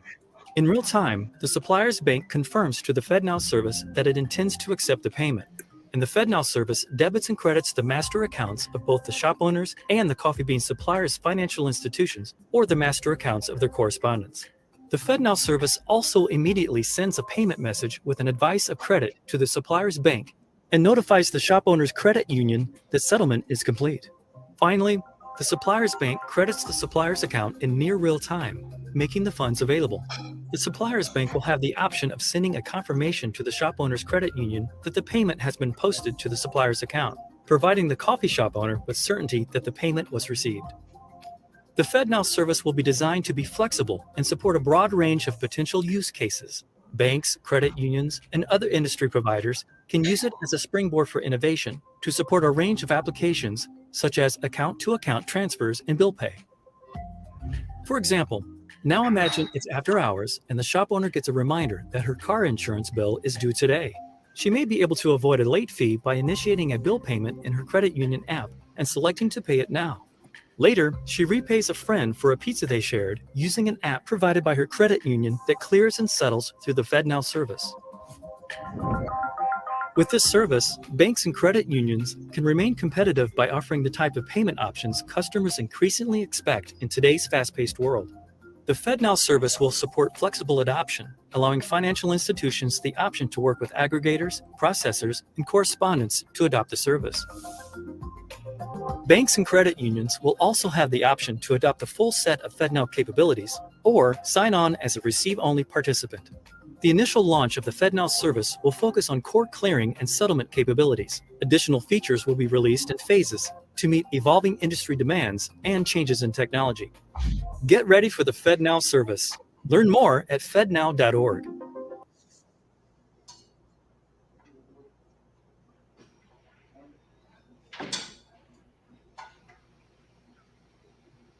Before I leave for California, I want to briefly speak about what's happening in Silicon Valley Bank and Signature Bank. Today, He never thanks to the looks quick like he action knows by what he's administration talking over the about. past few days, Americans can have confidence that the banking system is safe. Your deposits Never. will be there when you need them. Banking Small businesses sick. across the country Turn it up deposit some, accounts at Marcus. these banks. I think that's Keep low as it it go. They'll be able to pay Let's their try. rent and pay their bills. And their hardworking employees can breathe easier as well. Yeah, it's all the way up. Last week, when we learned of the problems of the banks and the impact they could have on jobs of small businesses and banking system overall, I instructed my team to act quickly to protect these interests. They've done that. They've done that. On Friday, the government regulator in charge, the FDIC, took control of Silicon Valley Bank's assets. And over the weekend, it took control of Signature Bank's assets. Treasury Secretary Yellen and a team of banking regulators have taken action, immediate action. And here are the highlights. First, all customers who had deposits in these banks can rest assured, rest assured they'll be protected and they'll have access to their money as of today. That includes small businesses across the country that bank there and need to make payroll, pay their bills, and stay open for business. No losses will, and this is an important point, no losses will be borne by the taxpayers. Let me repeat that. No losses will be borne by the taxpayers. Instead, the money will come from the fees that banks pay into the deposit insurance fund. Because of the actions that our regulators have already taken, every American should feel confident that their deposits will be there if and when they need them. Second, the management of these banks will be fired. If the bank is taken over by FDIC, the people running the bank should not work there anymore. Third, investors in the banks will not be protected. They knowingly took a risk, and when the risk didn't pay off, investors lose their money. That's how capitalism works. And fourth, there are important questions of how these banks got into the circumstance in the first place. We must get the full accounting of what happened and why those responsible can be held accountable. They've done that. They've done that. On Friday, the government regulator in charge, the FDIC, took control of Silicon Valley Bank's assets. And over the weekend, it took control of Signature Bank's assets. So you get that? Mm-hmm. See where? Oh, yeah. See where's it? Oh, there we go. Stop. So I mean, Stu says, notice the code flick at the noise. I think he meant at the nose. No longer shareholders or managers. And I'm trying. You remember what was it? maybe about a year and a half ago when we covered about I think it was the Pentagon working on a cryptocurrency, working on some kind of cryptocurrency technology or whatever. I mean, I completely and I think it was I think I heard it on Kim Iverson in particular about that these being well, no, I did hear it on. I heard it on AM Wake Up also. I can't forget my guys over there. They did bring it out, but those two in particular, AM Wake Up and Kim Iverson, were both talking about how these were big cryptocurrency banks, and if the U.S. is coming out with their own cryptocurrency, as we just saw in Street's video. And then I just tell you guys, and then to tie that all together, Taiwan Semiconductors, I believe that this is all tying into something bigger. Have you heard of Chip Girl, Chris? The who? Chip Girl. The Chip Girl? No. Yeah, I showed her the other night. Let me see. Anybody in the chat heard of Chip Girl? Let me know.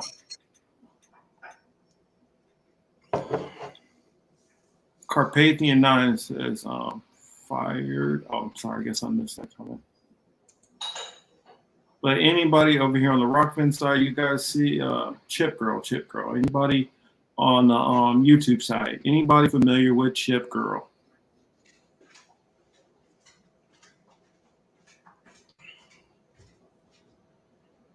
I'm gonna pull her up real quick because when I ran across this, it reminded me of something.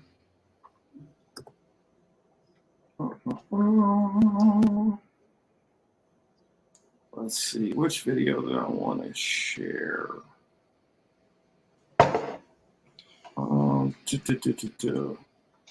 Yeah, I mean, she doesn't have a lot of videos. And most of her videos are kind of short.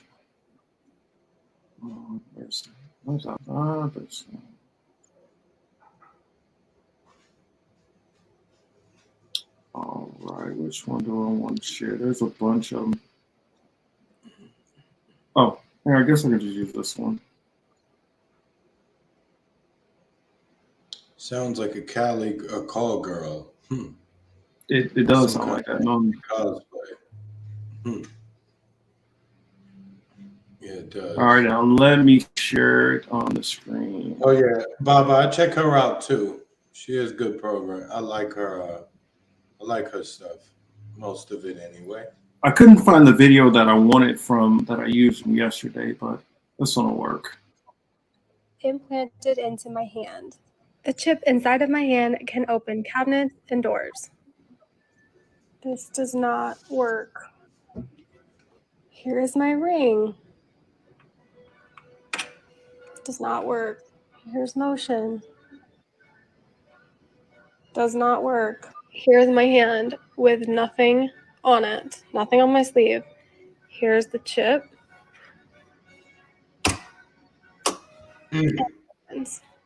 This is an RFID. I have it implanted into my hand. Yeah, that's the not chip the, inside of my hand. That's just one of the videos. Let's see. She has more. Yeah. This is exactly what the wellness pass the MasterCard shit I've been talking about for all these years is. Yeah, let me click on it. Let's see, videos. Let me see if I can find the video that.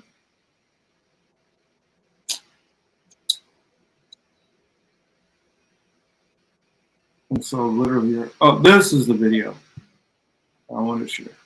Check this I out. call myself Chip Girl because I have an RFID chip inside of my hand that unlocks things around our house. Today, somebody asked me what I can open with my hand. So I'm going to show you. This is also a door that it opens. We've also got that door's a little bit harder to open, but we've got a snack cupboard. We've got another door that it opens. It also opens our bedroom door, as well as our office, as well as the drawers in our office. This is our nightstand, which can also be opened with a chip. Our closet is chipped. And this is really cool. We can chip all of the doors. Look at it. He can even lock up our towels. See? What the? So Chip locked my makeup room? Chip guy has an even cooler chip. He's got a dual chip, and he can hold information like a website or social media page. Okay, back to unlocking things. Here's another door that we can chip. This is another chip to get into our summer closet, and another door. We also chipped the gym and the elevator. What the tech? Oh, whoops, it was already unlocked. Ta-da! We've also chip locked our gift wrapping room, which is a complete mess. We've also chippied the hallway and the cinema room. Oh, I almost forgot. We have these RFID vent safes. Each of the kids has their own, so they can hide their own treats and their siblings won't eat it. Chip Up, I think there's more, but I'm running out of time. Chip Girl here, we got a techie house. So that's just some of the chips, that's what she says. I'm gonna do one more. The videos are short, so that's why I can. Welcome back. When was the last time you... What the hell? I call myself Chip Girl because I have an RFID. So let's go back because I want to. There was one other one of her like actually paying somewhere, and you guys heard what she said. Her husband can store information on his chip. Where was it?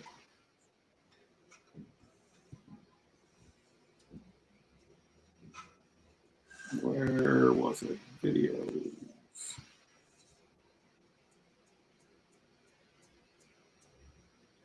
I think I just saw a lady. Where's that lady at?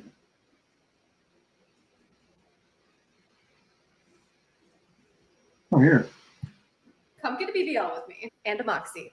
First step, you need to numb our face. A BBL and a Moxie are two different treatments that you can do on your face. They both do different things, but you can do them at the same time. And they basically work together to help with the discoloration, by texture, and it tightens the skin. And like the next day,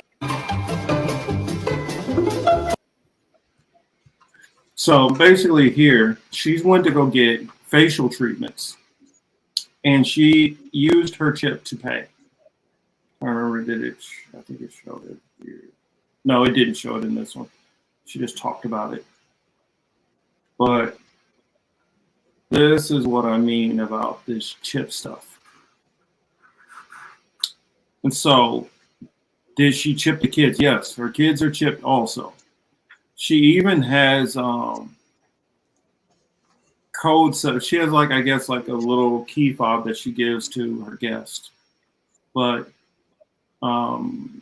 they still got to use the key fob, and she encourages her friends to come over. She has chip parties and all that. Remember us talking about those chip parties in Texas, Chris? Mm-hmm. This is that stuff. And so it starts off with people like this trying to entice you. Say, oh, well, look how cool this is. You can use the chip for everything. And also your money's going to be in it. So I show that because what do you need for those chips? What's something that you might need for those chips, Chris? The right color? I don't know. You tell me.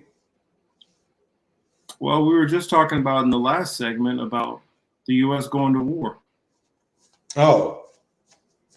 Yeah, it might only be available to, a certain portion of the world's population. You know what I'm saying? Well, I think it's just going to be mainly an American type thing. But what you need for the chip, no, you're not going to need money for it. It's not even that expensive. To get that chip, I think it's somewhere around like $200 or something like that. Mm-hmm. But what they need for that chip is superconductors.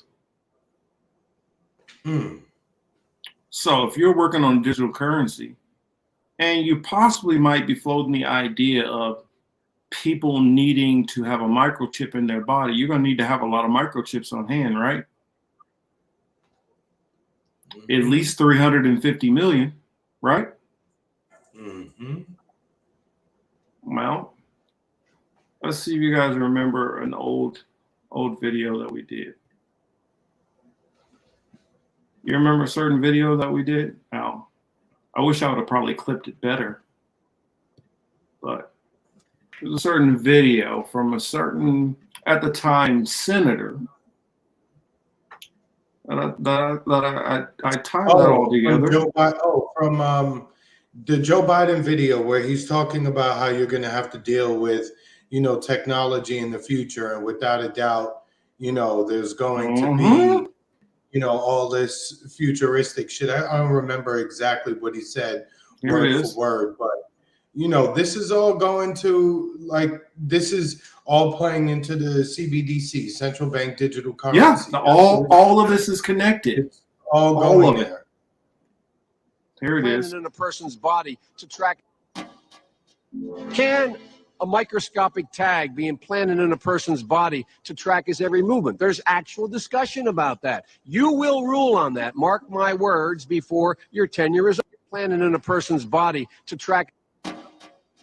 Can a microscopic tag be implanted in a person's body to track his every movement? There's actual discussion about that. You will rule on that. Mark my words, before your tenure is implanted in a person's body to track. So this was in 2005. 2005, when Biden was talking about you're going to need a chip in your hand.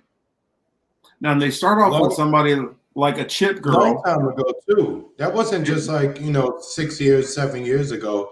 That was quite some time ago. So again, we have another case in which they foreshadow to the audience what's to come in this next, this is getting close to what 2025 will be 20 years since he said this.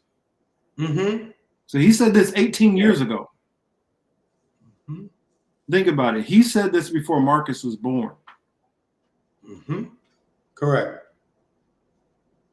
And so this is what they're talking about. All we've done since that time is move closer and closer and closer to that system. Right? We move faster. Our cell phones have gotten larger, but they compute faster, right? Cars are connected to the internet now. So we're almost ready for the Internet of Things to take that next step. That next step is, because think about it, we already have the chips in our phone. We have the chips in our wallets, in our watches, and so it'll come to, at that standpoint, they will literally be able to say, you know what, we determined that you owe this much. And be like, no, that's already been taken out of my account. They're just going to take it out of your account. There's nothing you're going to be able to do about it. They're going to literally be able to stop your car and bring you back. They're going to be able to say, hey, well, we know Chris is in between Tampa and Orlando right now. Correct. Stop his car, lock the doors, and we're coming to get you. Or if you have one of those newer Teslas, they're going to be able to get into it and then drive you straight to the precinct. Now, where we are right now, that's going to be the old technology. And so that's going to be the car that most of us are going to be trading it into. That's the reason why what they were talking about in Italy was getting a little skittish. Like, yo, they're trying to push us into, going into these smart cars and electric cars faster. All of that is all tied. I mean, you guys notice the step in a lot of your cars now? You just push a button to start it. You don't put keys in anymore. Nope. You just literally get in it and push a button. And it responds. Push a button and you're out. And it responds because of that key fob, that chip. Well, once that chip is in your hand, chip that's inside, correct. Baba said, "How is Uber Eats going to do electric cars?" Well, easy. They don't. That's what I'm saying. They don't. I'll let you take it, Baba. I was going to say she said, how is Uber Eats going to do electric cars? Easy. At the wherever the vendor is, whether it's Chipotle, McDonald's, Burger King, what have you, Taco Smell, that will be automated as well. You know what I'm saying? Or they'll have a small staff that will just put the food into the electric vehicle and then go from there. It'll be on a grid. It'll just follow the directions and you know they'll probably have at that point they'll probably have you come out and meet it, you know, and collect your shit. But you know, eventually the next upgrade would be for some kind of robot, artificial intelligence designed or controlled thing to bring you your food upon delivery. You're right there. You're just forgetting the one thing. They already have it. They've already been experimenting with drone deliveries, especially out here. Correct. Oh yes, that part too. Correct. So drone deliveries is going to start taking up some of those Uber Eats and all that. And so the Uber jobs, the Lyft jobs, some of that stuff is going to be farmed out to, as far as the Uber Eats and stuff like that, is going to be farmed out more to stuff like drones, because their goal is, how do I not pay somebody? What's the best way to not pay somebody? A slave or a robot? That's it. And even if you have a slave might get too sick. He can't work. You got to get rid of him. Yep. You don't have that problem with a drone. No, not at all. The human being has to sleep, right? Drone doesn't have to. Nope. They don't need what's the maternity leave? Nope. Don't need none of that. Don't need no bereavement leave. Oh, my father died. They don't. Nope. Drone don't need that. In fact, and if they keep solar panels on them, they literally can just keep them flying and storing energy 24/7. That drone comes down, charge that for a while, send another one up. Keep the drones in the air. I mean, I don't know if people realize this, but a lot of times when they're flying some of these naval missions, the planes don't touch the ground again until they're done with the mission. You know how they do that? In their refueling. That's how the Navy, how we literally stay out to sea. Sometimes we stay out to sea for 3 weeks at a time. Subs literally stay out to sea for 3 months at a time. They pop back up, do refueling in the water while they're still moving.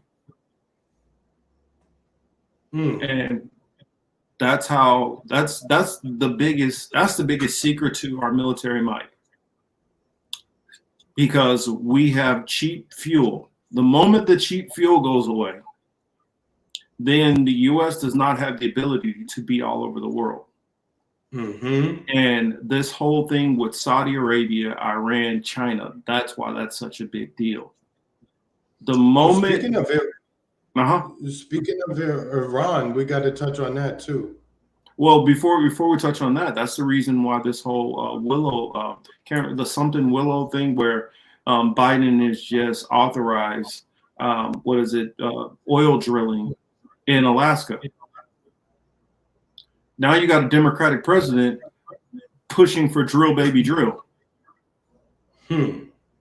Oh, but there's so much. The Democrats are better on the environment. Gosh, they love the environment. Yo, you saw that video that was going around all week earlier with the white lady who was talking about how Biden got the most done, you know, more shit done in this particular. That girl, yeah, the most done of any president of all time. Oh gosh, and all that, and all the other shit she was saying. I'm like, to those politics girl. That, whatever. Basically, her name is Democratic Party girl, because that's what she is. She's a complete Democratic shit. Yeah, whatever she is, she's just one of those people, right? Who just thinks that the Democrats are great. Wesley might be right. Wesley said that those drones are basically one use, which they could be. I could be wrong. I mean, but I know that they're going to start working on doing something to that effect. They're going to, some kind of robotic technology will be in the fold. I guarantee you that. Let's see. Hemcar says, before Columbus destroyed the world, Americans had no prisoners and no homeless. Yeah, I'm sure people needed colonialism guns. Yeah, I agree. Sorry, it was responding to a comment which I wrote to him. But definitely agree. And I see Very Safe US Biolabs is in the building. What's up? Very Safe. Biolabs, what's up? Says, sorry, I was just kind of running Baba, through what they'll do? Thanks for him reminding us about TikTok. So we do need to remember to go into TikTok too. Oh, yeah. But sorry, go ahead. Yeah, to Baba's comment when she said the high rises, will turn into apartments. With that being said, yeah, that is true. Or they'll be used for mixed use space.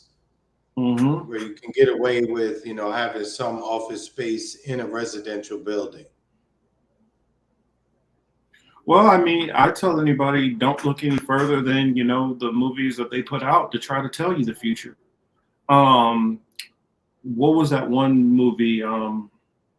Don't Tell, what was it?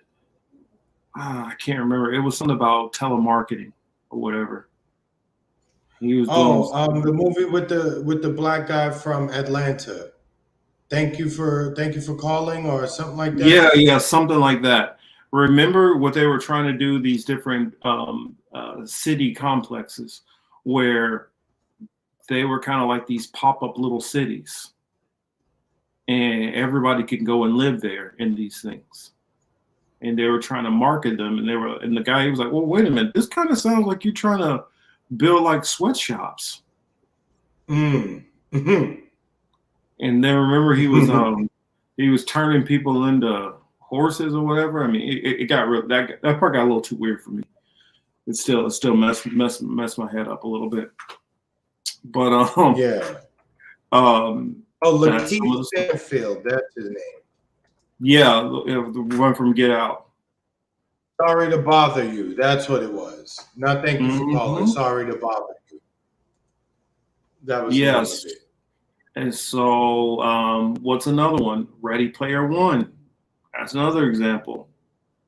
Oh, movies yeah. like, what was it? Movies like Wall-E. They think everybody's going to be fat and lazy and not able to move and have to float around on carts and not work and basically be on a form of UBI.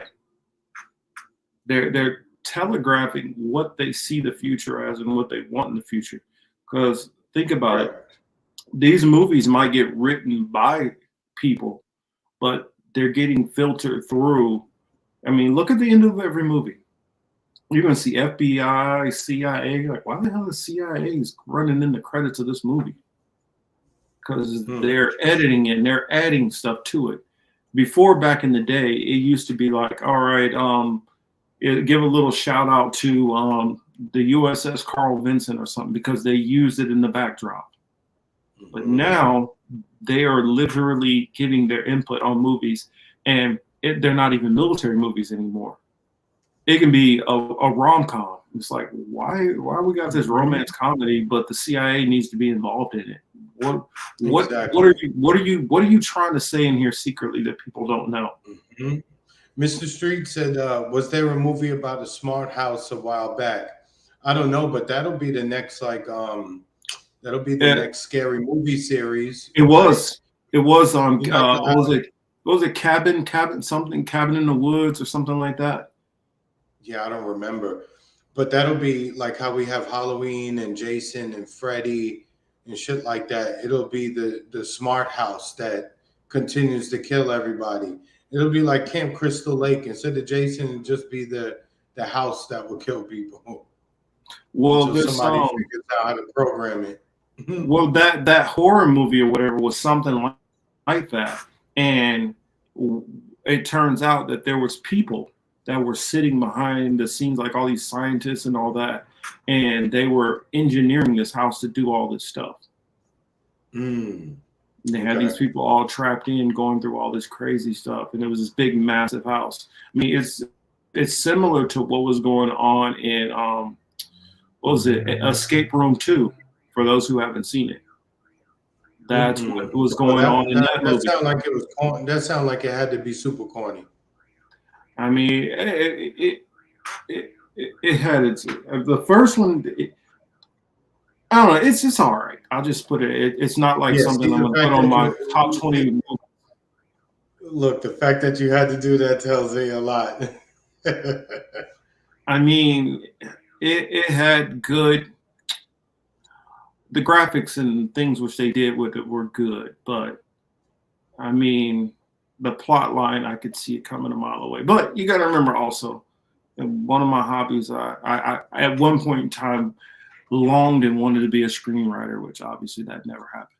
But so I understand the science of setting up your callbacks and setting up a storyline. You throw little things in, and now I've watched enough shows seeing that they use these same recipes.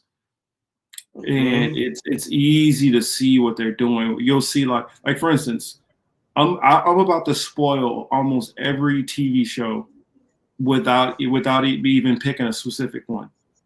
Anytime you see a scene where it's a character who doesn't normally get a lot of attention, they start really delving into that character or having this really romantic scene, or they always flirting around, but they never got together. And now it seems like it's finally about to happen.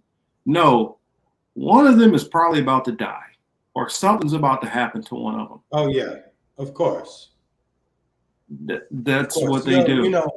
And then Marcus into that weirdo shit that they'll be doing in people's mind. That Black Mirror. That makes me start thinking. That Black Mirror episode where the two dudes was playing. Something Viper. And they start messing with each other in the game, like fucking each other in the game, knowing that it's your homie on the other line of that fucking remote control. I don't understand it. Yeah, that could never happen to me. But I clearly, some people could do it.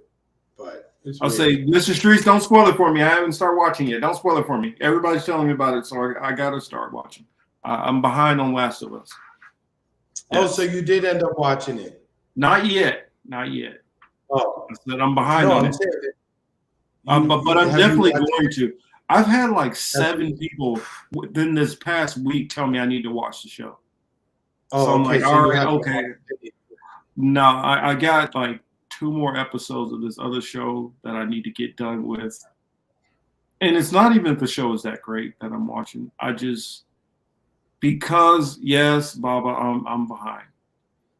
I just all right, I'll just say it. I'm one of those people when I watch a show, even if I'm not enjoying it or I feel like it's going downhill, I still force myself to continue to watch to the end. I gotta see how stuff finishes. I can't help it. And I'm on the 11th season of Walking Dead. So I'm like, I know, Chris, be quiet. I know. I'm torturing myself through it. I'm laughing at Warren's comment.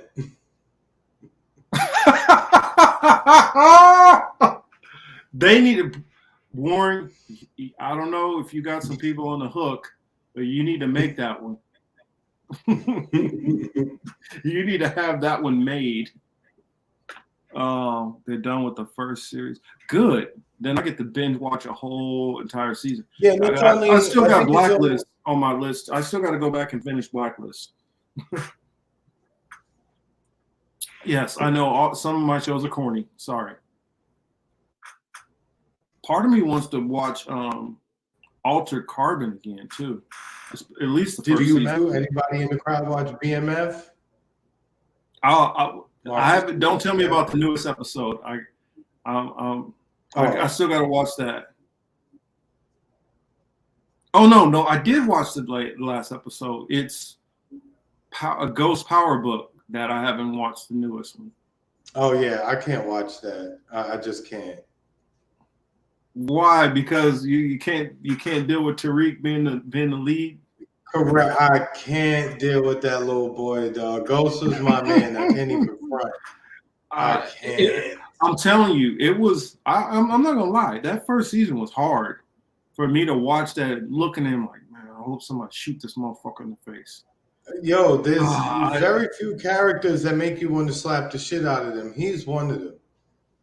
I mean, he's not this. Trust me, he after probably about a good 8 episodes, probably not that much, probably exaggerate, but I mean, it's still good.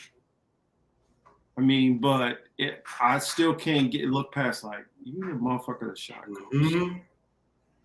God, you're a piece of shit. Yeah.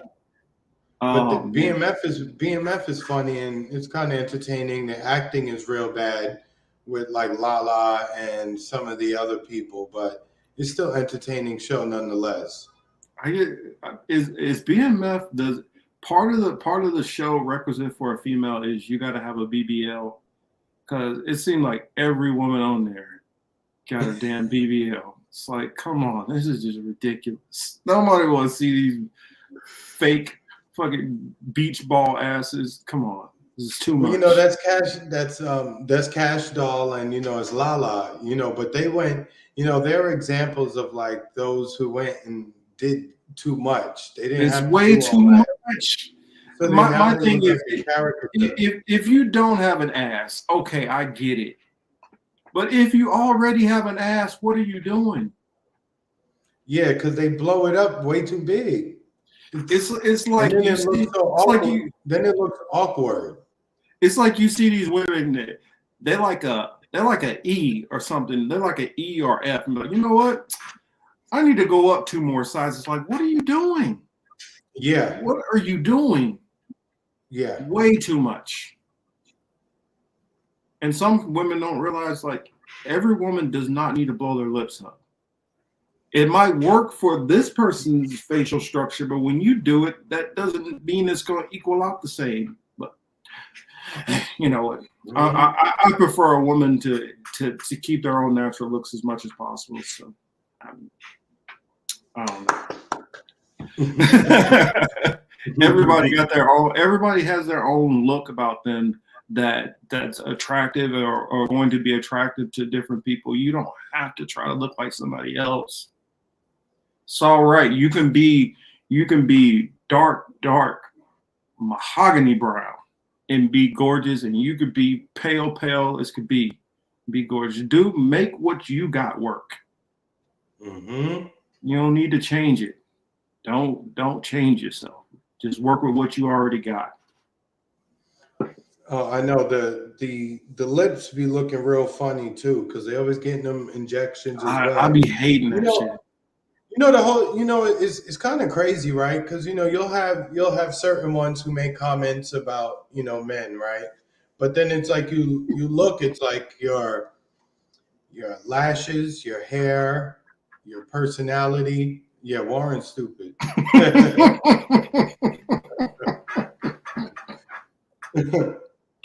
Oh Lord! But there's a lot of them out there these days who say, "Oh, I want a real man. I want real this."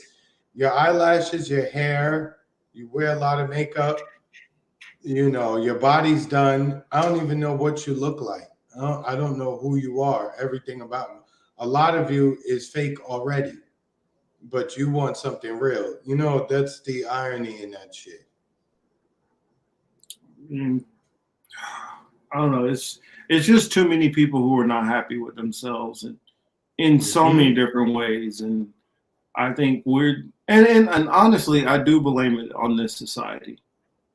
Whether you want to blame it, however, left, right, Democratic, conservative, whatever you want to try to blame it on, this Western society has done this to people, and we're the what do they call it? The epicenter of it. So it's the most screwed up here, and we export this ridiculousness and screwed upness and confusion and problems to everywhere else around the world. That is the problem. But yeah, I want to get into a little bit about that TikTok. Have you heard anything? So TikTok is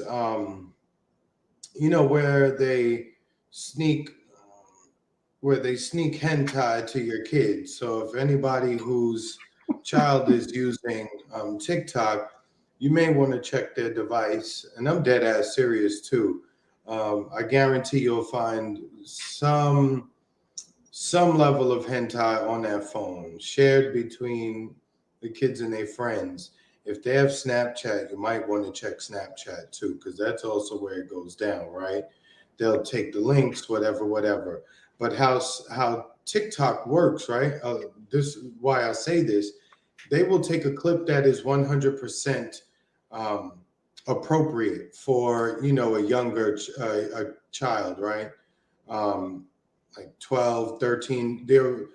The content will be 100% appropriate. There's nothing wrong with it. There's no subliminal messaging, anything like that, right?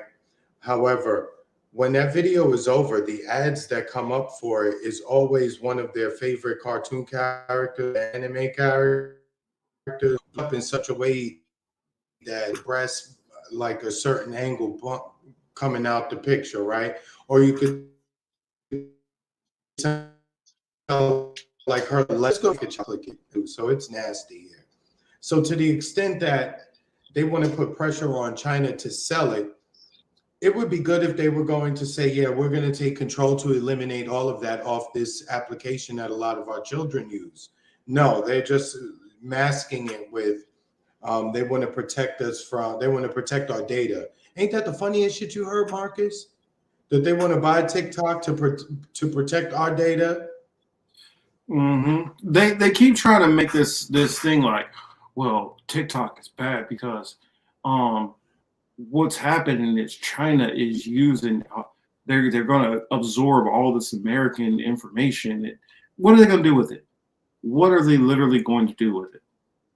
If anything, we're more scared of what you people are doing with it.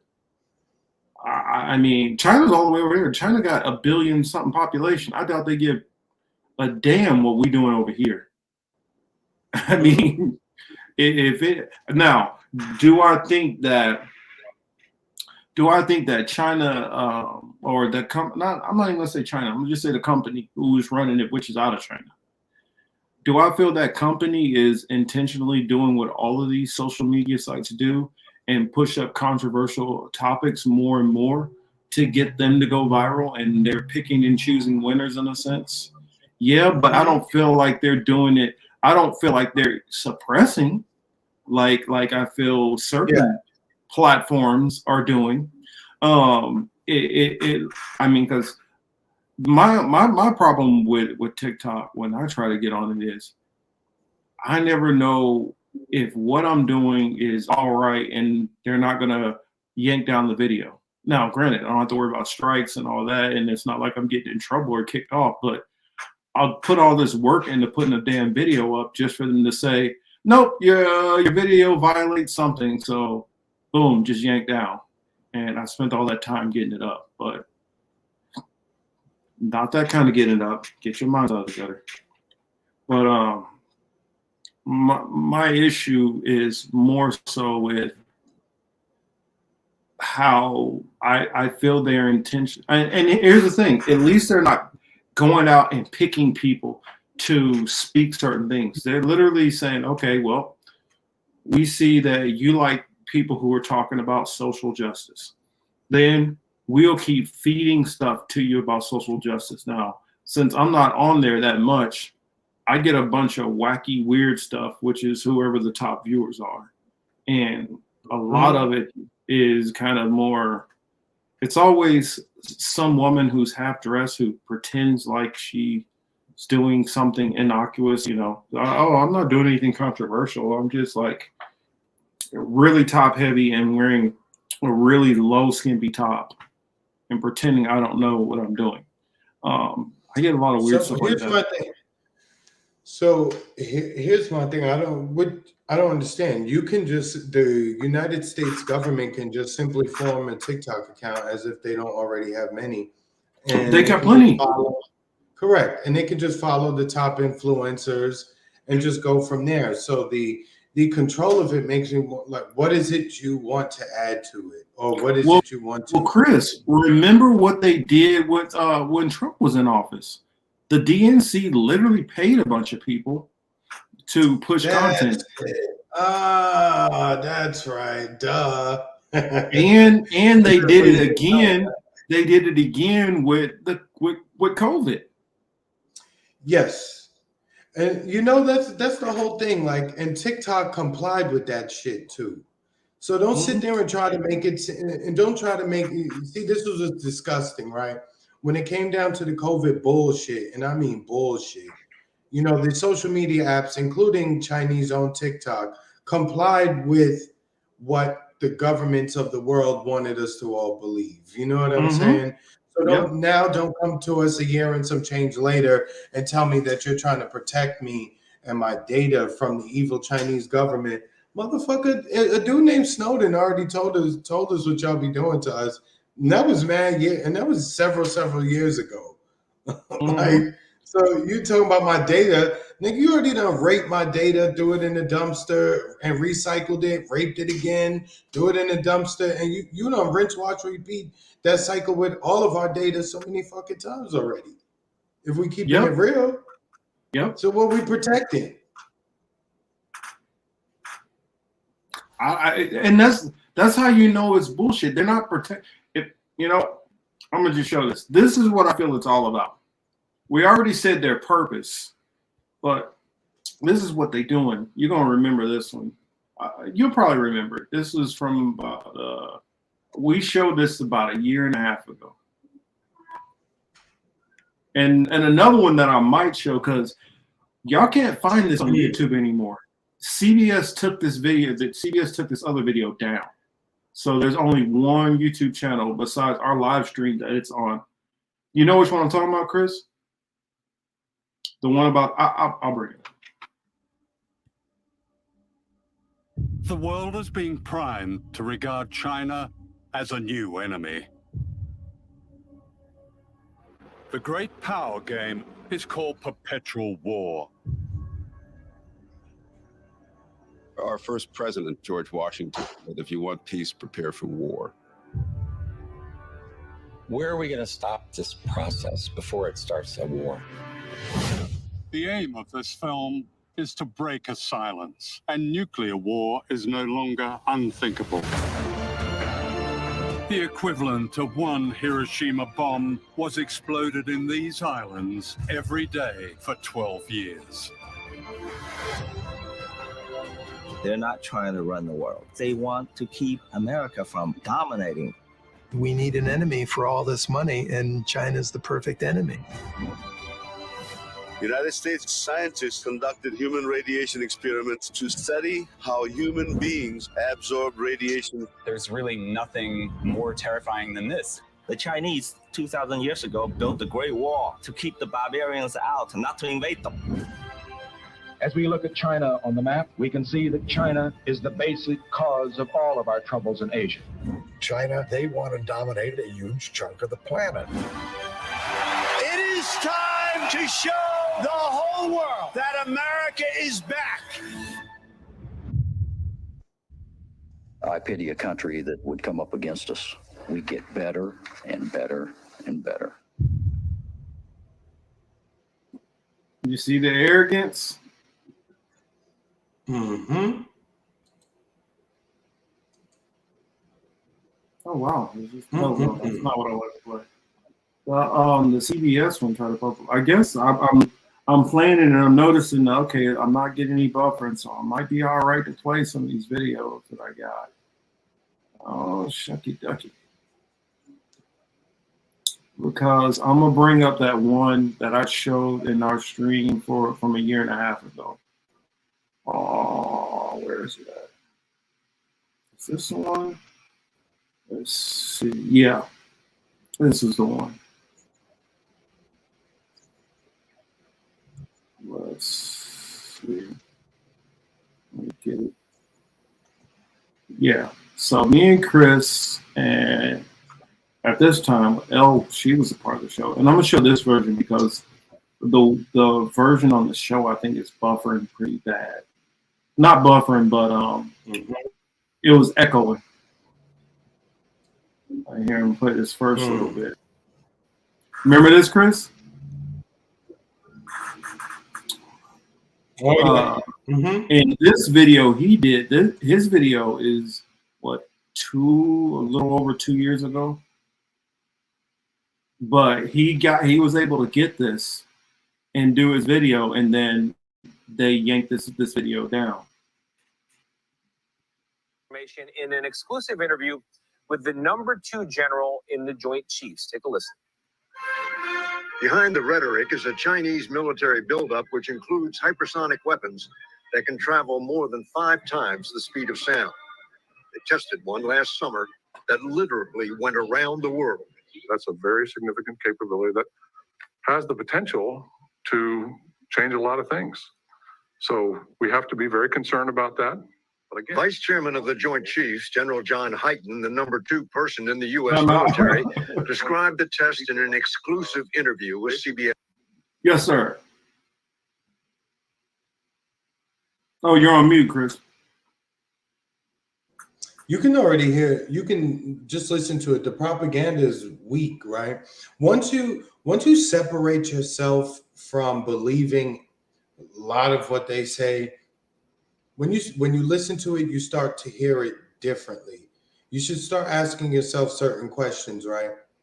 We've been spending at least 100, we've been spending at least, 800, 900 million, billion. We've been spending hundreds of billions, tens of billions of dollars on our military. And Chris, I gotta stop you there. I gotta correct myself from something I said back then. I said, no, China's been spending more. What it is the amount that China is spending directly towards ships and weapons has increased, whereas ours is spread apart from battleships to bases to all of it combined. So China still spends U.S. still spends like 800. It might even went up since then, but about 800 billion plus or minus. And China is around, I think last I saw, well, they went up since this war footing stuff is going on, around 300 or 400 billion. But here's my thing. The United States, you've been working on killing people a lot longer than they have, especially in this newer generation. So the fact that he sits there and cries about a missile they have is just like, all right, sure. What do you have, right? What your guys over at Boeing and the other companies, what they working on, right? No, I do. Secondly, sorry, no, go ahead. Hold on, Mark. Let me just finish real quick. And then the other bullshit in the statement is that it flew around the world. Oh yeah, really? Show us. So you watched this thing fly around the world. You didn't say anything to anybody like, hey guys, look, China's shooting a missile. It may fly over your roof. Don't worry. Don't be nervous. You know what I mean? And what path did they fly over the world, right? Where they start from? Which way they went? Show us. Yeah. Very safe. I have to try to find him. I have to try to find a way to reach out to him. Last week, I mentioned you should talk to Andre Martin, Marty. I don't know how to say that. Martinov, or watch his stuff. Maybe it looked like it's being a smart ass, but I meant it sincerely and respectfully. He is a homer for Russia, but he does his homework. I'll check him out. Is this Newsweek one? I'll click that open and see what that is. Put a link in the chat for him, and I promise you I'll do my research on him. I do. I mean, I do believe. Well, here's the thing. NORAD wasn't able to pick it up. That's why they didn't know about it.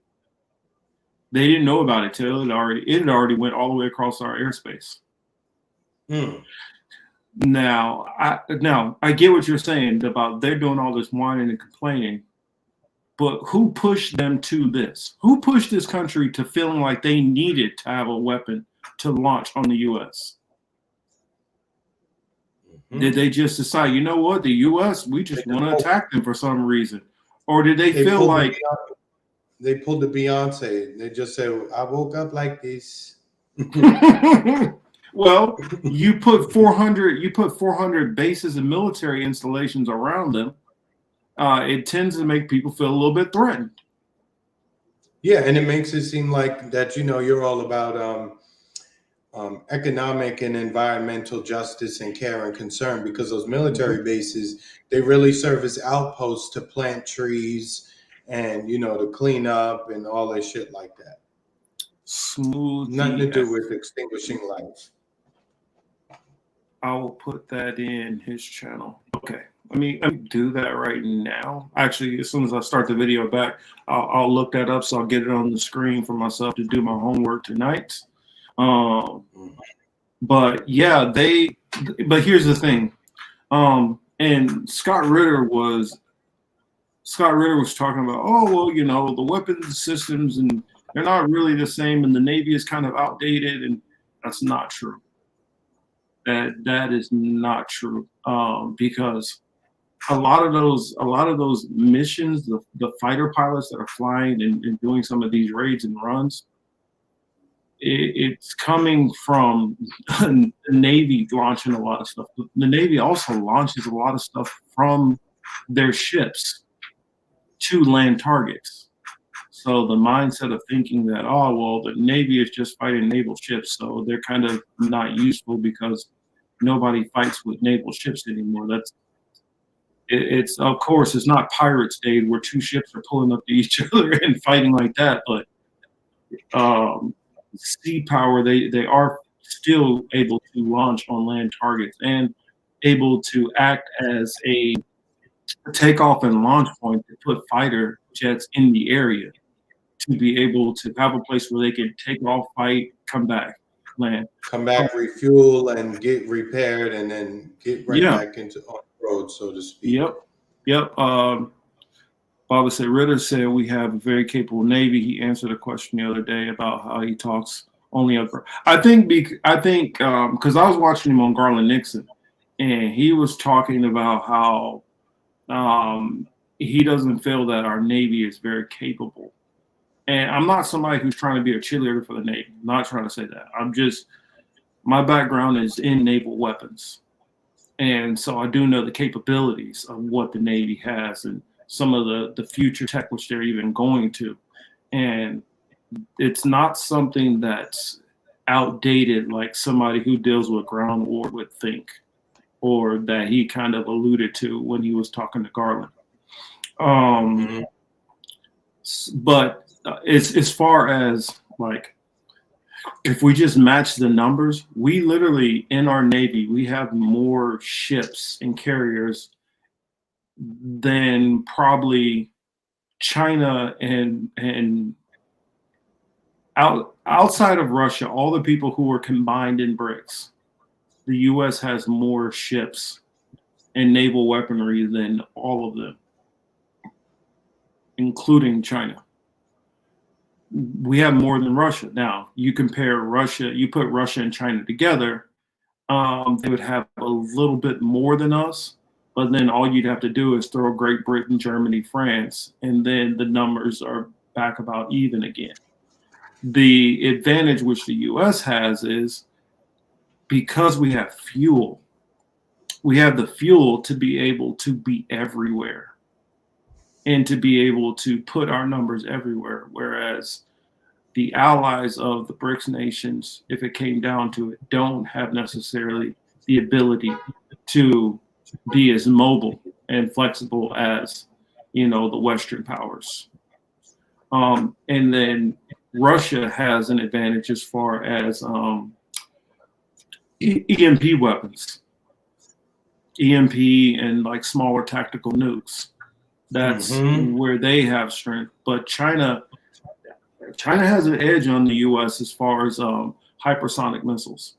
That's pretty much, and this is what some of the people, some of my former colleagues or guys who I know, they just recently retired or they're still active.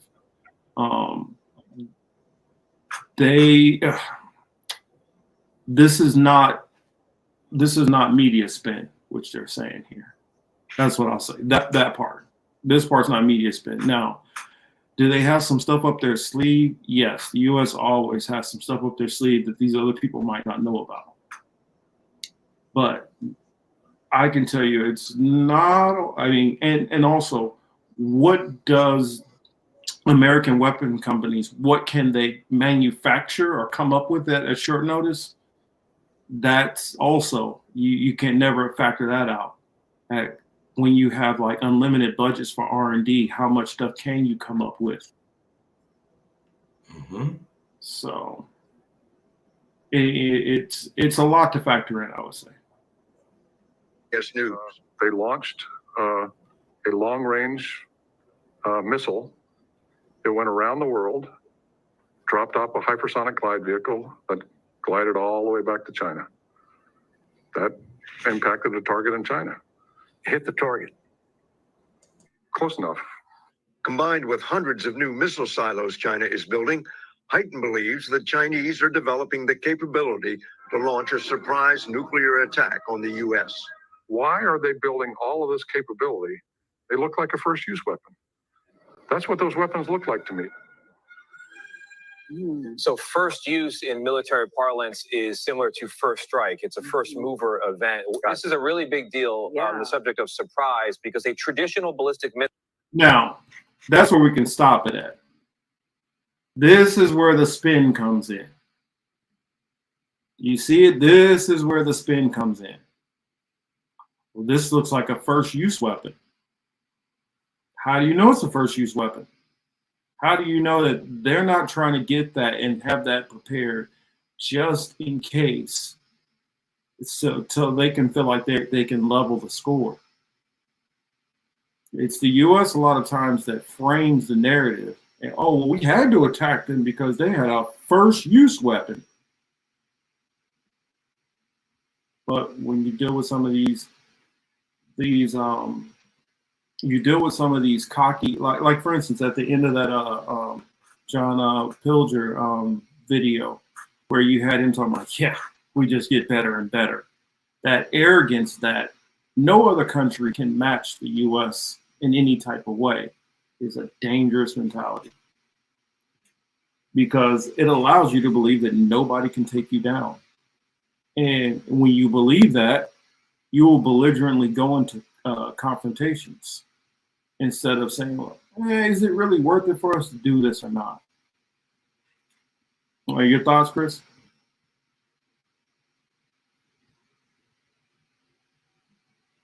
Smoothie ads. Go ahead, Marcus. What'd you say now at the end? No, I was just wondering what's some of your thoughts on it. Okay, I got Zircon and other military toys. Cool. Thank you. Was it Labs? I believe it was Labs. I got that. I got that Andre's video in my list to do. Scott Ritter said that the drone they intercepted had the Holy Grail on it, and Russia grinning ear to ear when they got it. I don't know about all that. I don't know how much I buy into that. Me neither. That's what I'm saying. I don't know about I don't know all that. Yo, pasta! You still up? At the volume on your, can you hear me? Yeah, hear you. At the volume on your on the show itself, and now I just put on the stream now. What's up, guys? Nothing much, man. We're glad to see you. Good to see you guys. I'm right around the baby. Yeah, he's right around the corner. Hey, y'all need to link up. Y'all need to go. Oh, you're down here? I'm down here about 10 days ago, man. How long you staying down there? When do you leave? Oh, I moved here. What? Yeah, I mean the studio was just getting too expensive, and you know, me and my mom are close. I was just in your hood. I was just in your hood this afternoon. I was in Boca this afternoon. Oh shit! You should have called me. Come by. Yeah, y'all need to do that. I know. Well, as soon as we end this stream, y'all need to make sure y'all exchange numbers and do this. Yeah, I don't have your number. Yeah, we could do. Yeah, we'll change it. Yeah, we can exchange numbers. Yeah, that's fine. Yeah, I'm down there almost every weekend, almost every Saturday. Where are you at right now? Where do you live? I'm in West Palm. I'm like about 25 minutes north of you, 20 minutes. Oh, thank you. I mean, I only grew up around here. Thank you for telling me about it. This is my hood. My hood. Yeah, you're the New Yorker. This is mini Boca Raton. Boca Raton's mini New York over here. It's like Little Lawrence. Yo, Pasta, since we got you on here, I know we're not on that topic anymore, but the CBDC stuff. Yeah. Because I was telling them how you and Steve, y'all were going into it, and y'all were talking about how these couple of banks that went down, Signature, SVB, how they were real big into the crypto area, and a lot of people are just. I've heard some people try to say, "Oh, well, you know, they didn't really manage their stuff well, and that's why." And there was a run on the bank, and I'm like, no. This looks very targeted. So, I mean, can you weigh in on that, sir? Well, I mean, in all fairness, I think they were a little risky. You know, I mean, I think the percentage-wise, you know, we had a guy on our show talk about it, Zach Moore, of the Emerald Green Party. He's one of the chairs. He talked about the fact that they were a little risque, you know, a little bit over the top, a little bit, but not by much. That really wasn't what it was all about, though. It was a wounded animal, right? And that's what the Fed did when they raised these rates. They really crushed a lot of these smaller banks, and it just seems a little more about swallowing up the little guy from the big guy. So they were a wounded animal, and then it was J.P. Morgan Chase, I believe, that really started to run on the banks. You know, they told their customers to pull their money. And one thing after another, they just started running on this particular bank. When that run went hard, they didn't have enough assets in the bank to cover the money they owed.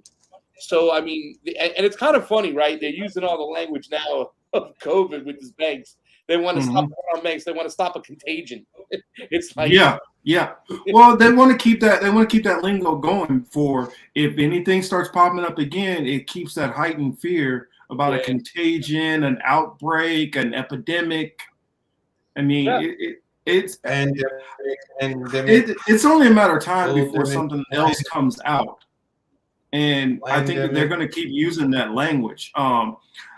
Because I honestly, my personal thoughts from a lot of the stuff that I've been going over, stuff from you, stuff I saw from Kim, and it was one other channel. What is that guy?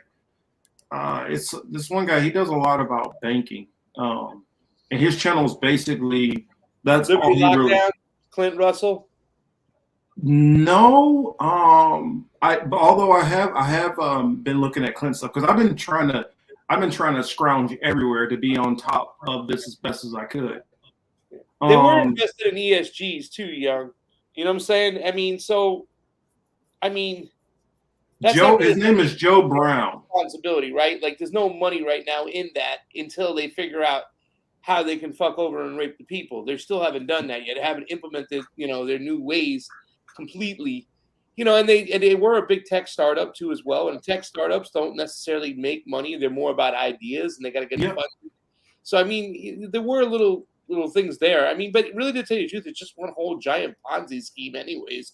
What I understood is that the Fed went and printed more money now, so they're devaluing our currency, and that's a thing. You know what I'm saying? Whether you like it or not, but you know, I mean, it just does. It definitely does seem like a way of pushing the small banks out, consolidating power into the big banks so they can move us on these digital bank, you know, these central bank digital currencies, which are the worst thing, you know, because it's not like the best thing of crypto. It's not like Bitcoin when there's no central entity, right, that controls it, you know. Nobody controls Bitcoin. The miners control it. That doesn't mean the whales can't get in and kind of overwhelm it and get the small people out. And I think that's what happened once they stopped cutting the checks and they opened up, you know, the cities for business because, you know, people didn't have a lot of jobs to go back to or a shit job. So they cashed out some of that, you know, that coin they were sitting on. So, I mean, it's just a big mess. It's a giant Ponzi scheme no matter what. They can just go print money at any time. You know, that like Bitcoin, you can't do that. There's a set amount that can be produced and it's known and it's everything's transparent, you know, transparent. And that's what we kind of need in a way. Some ecosystem that's not controlled, you know? And Pasta, you make a good point, right? What did you just say about? You just said something about the price, right? Print money and inflate. Oh yeah, that they can print money. Now imagine with CBDC, you don't even need the green fucking paper to print, right? You can just at any moment you can just change the value of it at any time, right? So it may be like what 5 Fed CBD coins gets you a gallon of milk, right? Yeah. Yo, the next day it could be like 14. Yeah. Will cost you a gallon of milk. You know what I'm saying? You don't have to print anything to do that. So that shit could happen that shit can happen instantaneously. You know what I'm instantaneous. Well, So I think that's the point. Yeah. I think that's the so point. They could really have us on that roller coaster or that elevator, what have you, just up and down at their will. You know, even quicker then than they are even now. Well, I look at it like this. Every one of these governmental systems, they all copy whatever the other one is doing. All of them want ultimate control over their population at all times. Regardless, they just do it differently depending on which place you're in. But since there's already countries like Saudi Arabia that is ahead as far as working on converting they're working on their cryptocurrency. You have China that's working on theirs, and a couple of other countries around the world that are already working on trying to convert to some kind of cryptocurrency. The U.S. is behind as far as doing this, and they're trying to stop these private entities from building up and getting a foothold in and being able to have some kind of autonomy before the government can get their system, on the ground. What do you think? I mean, you're talking about. Listen, I mean, I've talked to my anti-imperialist friends when we talk about China. And by the way, I'm going to Cuba. That's why I wanted to jump on the show. Did you finally get that worked out? Because I've been listening, and I'm like, because I know you were talking about that you were going to get it, and then it was some problems that they were messing with you about the passport stuff, not passport, but just about because of it's Cuba, Yeah, I mean, well, the fundraiser, the Give, Send, Go, all of a sudden closed the account, refunded everybody their money, and then just cut me off and said, I'm sorry, but our third-party payment processor, Stripe, Central Bank, did not want to process. I mean, that's a little taste about what's to come, right? They can just say no at any time. And that's what central bank digital currencies are. Sorry, CY, you said some shit on the internet we don't like. We're gonna dock you 2 demerits, 2 points, 2, credits. I think that's what we're calling them, credits and stuff. Yep. So, I mean, yeah, at any time they can do that shit. That's the scary part of this whole thing. But on another note, I see you're wearing a Kansas State hat, right? Maybe is that K-State hat? Yeah, K-State. Well, you saw what happened with my KU. KU is down, so I had to switch over to my K-State. Yeah, we lost by 1 point. It was a rough loss, and I didn't have very much time before this show to process it. So I'm like, I don't know which way to go. I got K-State here. I got Mizzou here. Is Mizzou playing, or are they still in it? They're still in so far. They lost to Princeton, I thought. Did they lose earlier? They lost to Princeton today. Shit. Missouri's out. So all you got is that. All I got is K-State. Well, all you got is K-State. So that means I probably got one more game, and then it's no longer caring about March Madness. I forgot who they're playing. Let me take a look for you. I can't remember. Yeah, they're playing Kentucky, but they are favored. So, I mean, they got a good squad this year. We'll see. You know what I'm saying? Yeah, but Duke and North Carolina are still in it this year, though. Hey, the Hurricanes are in it. And well, wait a minute. I think one of them knocked each other out. Duke and North Carolina played. I don't remember who won. That was the ACC thing. Oh, ACC champion. And okay. they knocked out North Carolina. So okay. But here's the thing. FAU is right around the corner from here. Here we go. Here we go. And I'm a Hurricane fan. So hey, look, you FAU campus, like where they have the games at the gym, is like right next to the basketball gym. So if you ever go in there, it's worth watching the basketball games. Absolutely. I mean, they have a cool football stadium now too. They just I hear you speaking in code. Chris is speaking in code. Okay, I'm putting him out there. Oh, sorry. Yes, I know what you're saying. Yes. I got you. Yo, it was Marcus. Look, real quick. Let me just tell you, it was so bad. The referee at halftime was like, "Yo, bro, like, are you married?" I was like, "No." He's like, "Yo, go walk down the hall and look in the gym." The referee, See why you're gonna have to come out here and show me some shit then. Yeah. Both were For talking real, about I'll hood, show but you I've around, been going man. for all that shit. That's new shit. I just thought Yeah, about it. I'll Now show that you. you're down there, oh, it's going to be. I haven't planned out when I'm coming, but it's going to be a lot of fun because that'll be me, you, Chris, and Nico if he's in town at the time. Nico is no longer here in South Florida. He told me he goes back and forth. He left 2 days ago, but he closed up Miami shop. He'll be in Scottsdale for quite some time, but we can go visit him over there if you want. Hey, I'm all about that. Passport boys, let's go. I'm all about that. Brazil is cool as shit, man. Mm-hmm. I met some awesome people over there too, and there's a hip hop community over there. I want to go visit next time. That my friend Danny Shaw, who comes on the show a lot. I was hoping that Danny Shaw was going to make it down to Cuba with me, but he can't because I think he's got to go over to the Dominican. Can you hear me fine? Or am I loud enough? Or no, you're good. You didn't mute yourself like you normally do. Why are you bringing up old shit?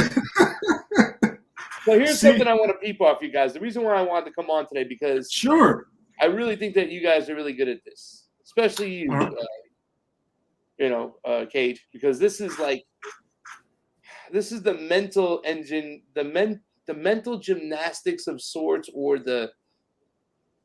there's a narrative management thing going on, obviously, with the Twitter spaces, right? And Marion the Wall just came out of nowhere. I'd give it a shot. This is like the third Twitter space they've invited me on to and asked me to speak, but just leave me in the bleachers with my hands up for like an hour and 20 minutes, and I just dip and say goodbye. But today was one of those things. They were obviously going over the Donald Trump situation with the fact, he said he's going to be arrested. But let me tell you something. They were going, Marcus, back and forth, like red team, blue team, red team, blue team. Yeah. They wouldn't let me jump in there. I saw Ryan Dawson kind of like peeking into the chat.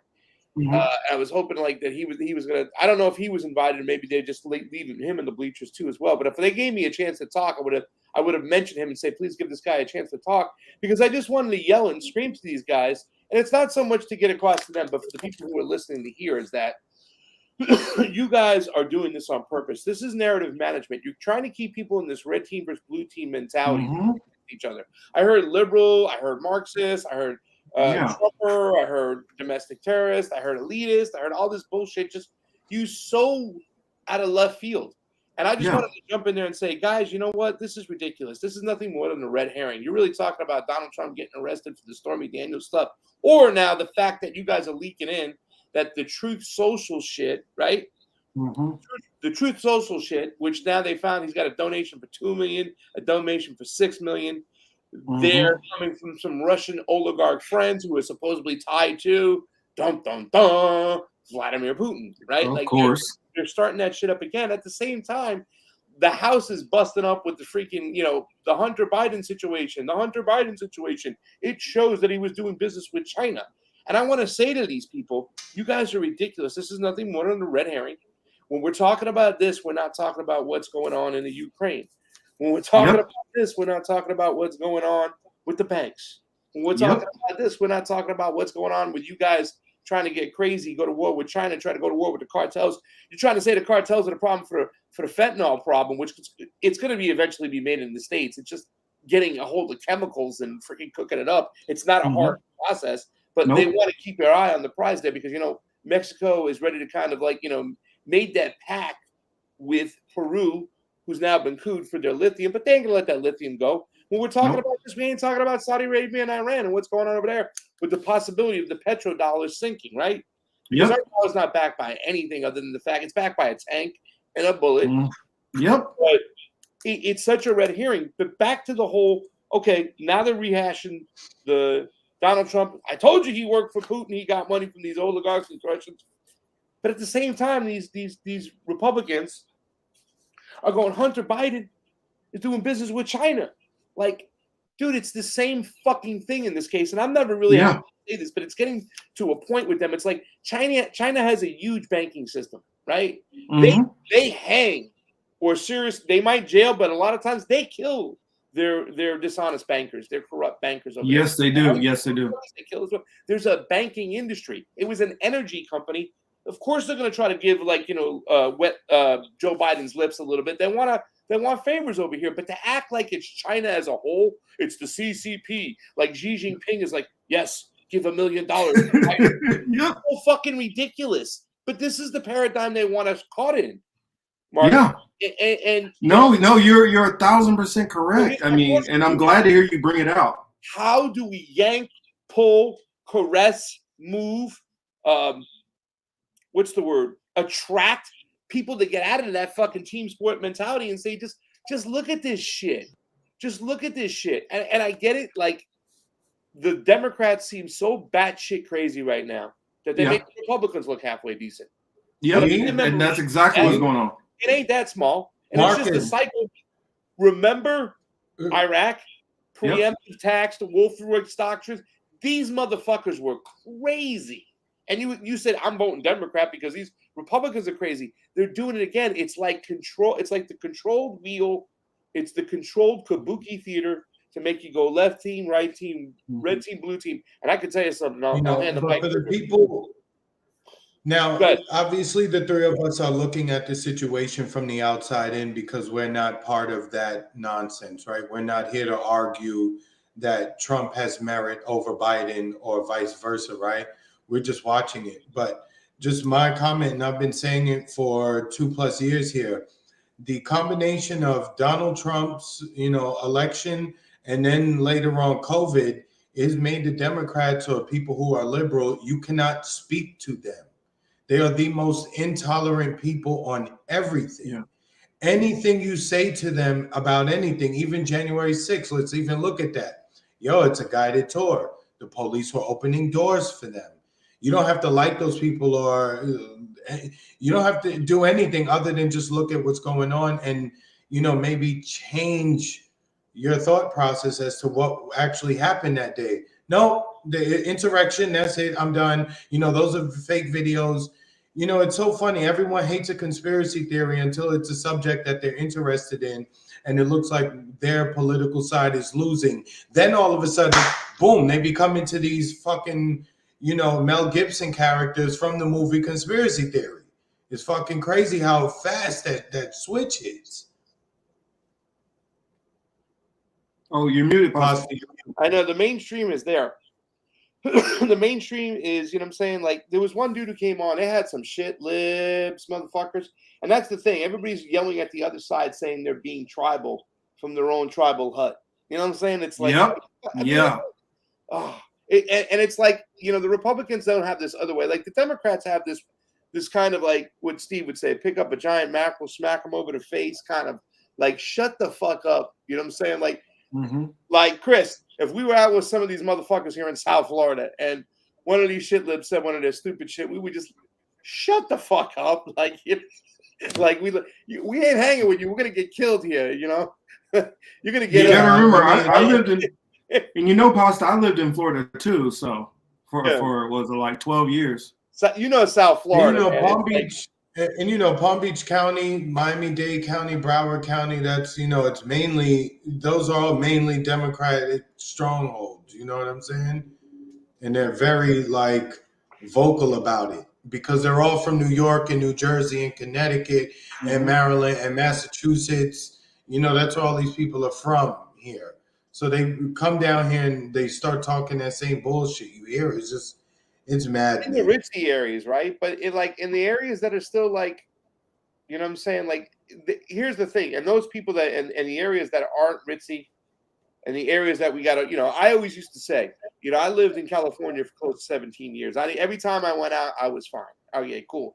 Every night I went out in Florida, I'm always looking over my back. Florida's just one of those crazy fucking places. I ain't trying to say it's harder than anything else. It's just weird ass shit happens here, right? If there's a guy, taking salt baths and eating people's face off, 9 times out of 10 it's Florida. But, since COVID, you know, it got like, holy shit, the place I used to make fun of is like now the place I want to go. Like, I don't have to show my vaccination card to get a fucking. But in defense of Florida, what's that? In defense of Florida, the difference with Florida, which a lot of people don't know, is Florida just puts all their dirt out there. Like literally, there's public records for everything. So if you did some dumb shit over the weekend, everybody's gonna know on Monday morning. Whereas in California, you're not gonna hear half of the crazy shit that people are doing. And that's more the difference. It's just more out there and you have more knowledge of it. But I was thinking to answer your question. Yeah. Back to the whole sports mentality that Chris was just talking to. I think the biggest thing is it's almost like since there's so much of a group think and a herd mentality, and like remember what Tommy Lee Jones and Will Smith were talking about in Men in Black, and he was like, people are smart and intelligent, but a person is as smart and intelligent, but people are dumb.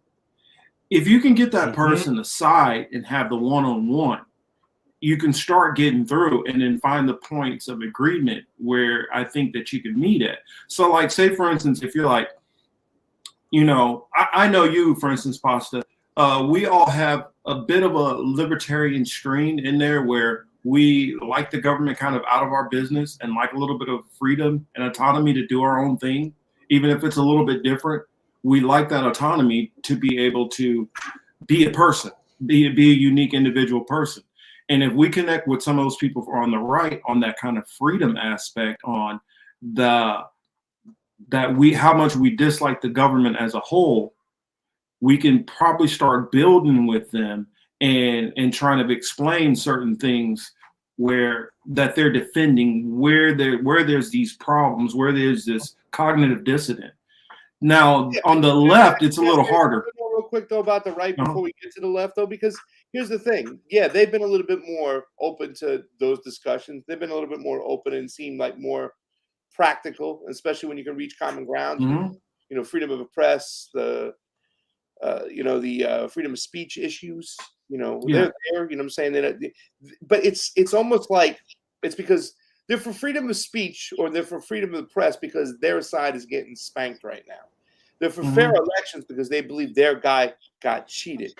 You know what I'm saying? Like they turned a blind eye to the cheating when it was happening on the other side. Oh yeah. They care about the gerrymandering and all that. Somebody asked me, he's like, "Well, what are you doing out here?" I'm like, "I'm here for this is a Stop the Steal rally. I have an independent media show, but I'm here to educate people on elections. I got involved with elections in Bernie Sanders in 2016. And the dude wearing a Make America hat, Make America Great hat again. This is about 600 yards diagonal from where the Capitol is. And this is before, things had already gotten a little hairy, but they were getting hairier. It hadn't spread completely outside yet and like pushed people out in the tear gas.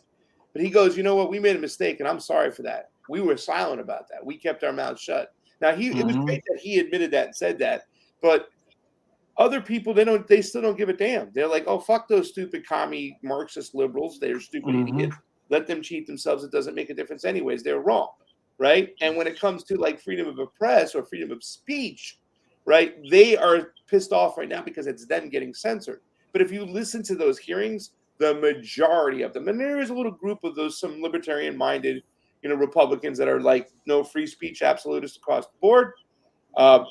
But they just think that the wrong people are being censored, especially when it comes to countries. They're like, why are you censoring, stuff from, Russia and stuff? Why aren't you censoring stuff from China or Iran? And this is Republicans there.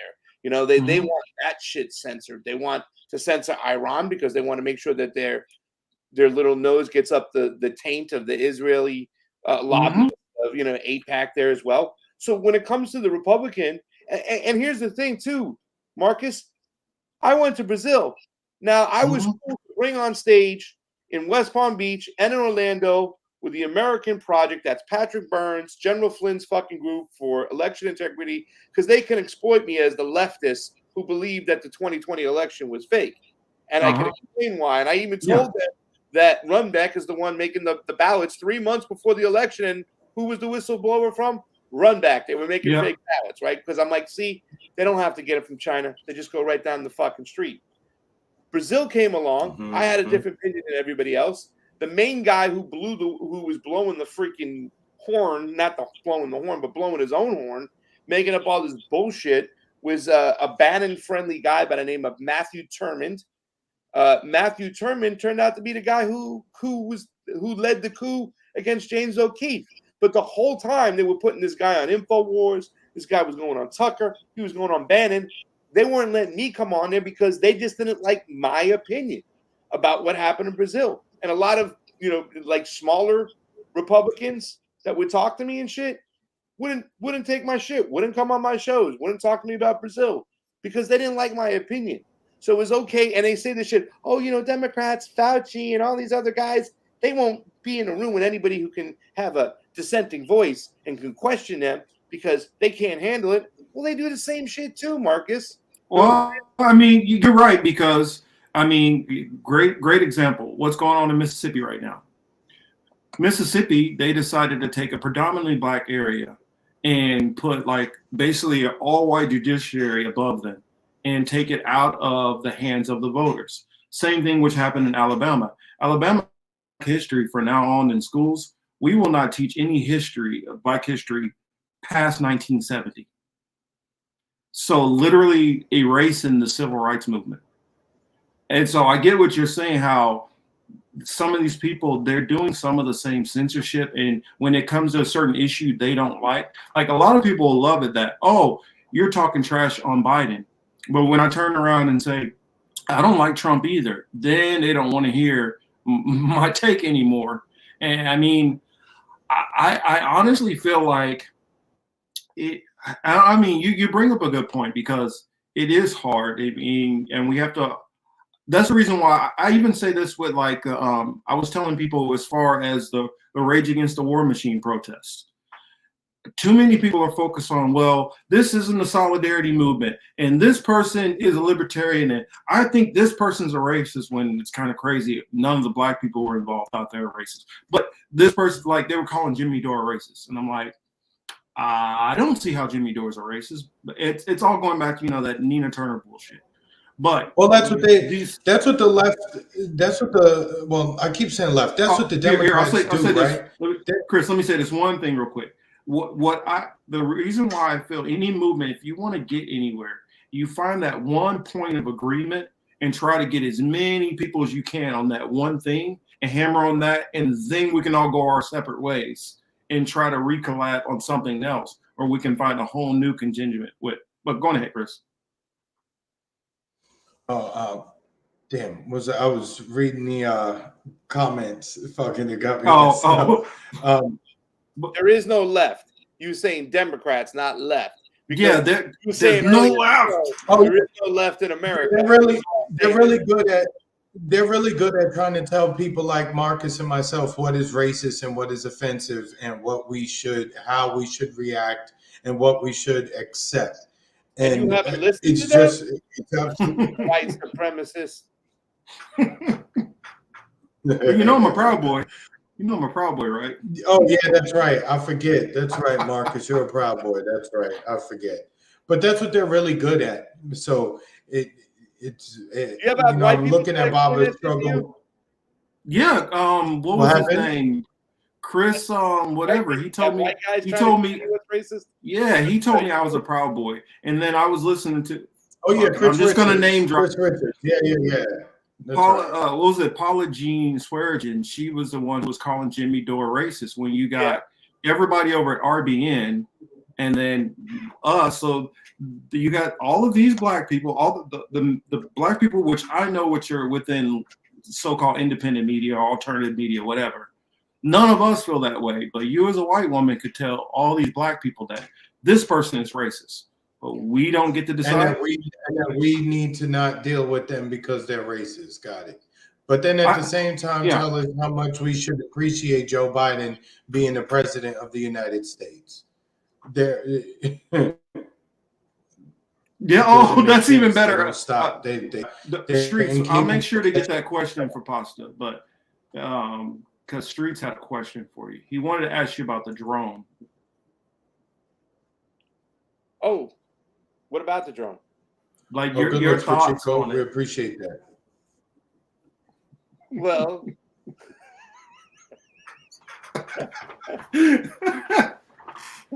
Oh man, so do I.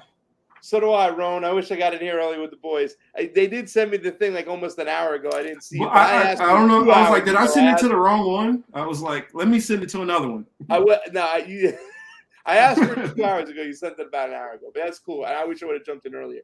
But I mean, come on. I mean, like, look, I get it. It's international waters, right? Like, so I'm going to come from the angle, which is kind of fucking just really stupid anyways, right? Like, yeah, international waters are okay. They're supposed to be free, but it's a drone. You know, it could be armed. It could be like, you know what I'm saying? And just like the laws that Russia used internationally about going in before, you know, the Donbass was taken by the Ukrainians, by the Azov and all the rest of the Ukrainian government. You can do the same thing if it's coming heading your way. It was like 60 kilometers from the Black Fleet, right? And the Black Sea, the naval shit. So, I mean, and there's a war going on there. The Black Sea is you know, the two countries that border it are both fucking Ukraine and Russia, and Crimea right in the middle of it and stuff. There's a war going on.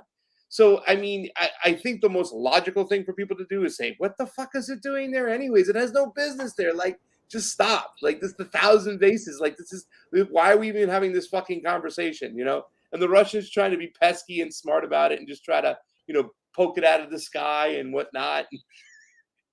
Yeah, I wish they asses. They were trying to, like, you know, hit that jet fuel, make it nice and hot and try to burn it or whatever. But I mean, yeah, I know they're going to make the argument that we downed it and it was, just a drone and it was in international waters and that makes it legal technically. But technically, they don't follow the rules anyways. So, I mean, come on. Just think logically. It shouldn't be over there anyways. It's like when people start saying shit about, like, you know, here they are. You know, China's provoking our ships in the South China Sea. What'd you say again? I said China is provoking our ships in the South China Sea. One more time. China is provoking our ships in the South China Sea. Okay. So I don't think we need to go over the rest of the topic and answer yourself. But this it's the same thing as if Russia all of a sudden started floating around Cuba. They're flying between Cuba and Puerto Rico all of a sudden. Yeah. How do you think we would react? Uh-huh. Well, we just had a Cuban Missile Crisis, so we know how we would react. That's Russia, right? Flying the drone. China, fucking, can you imagine if they try to sail the aircraft carrier in between Cuba and the United States? Forget about it. They'd flip their fucking shit.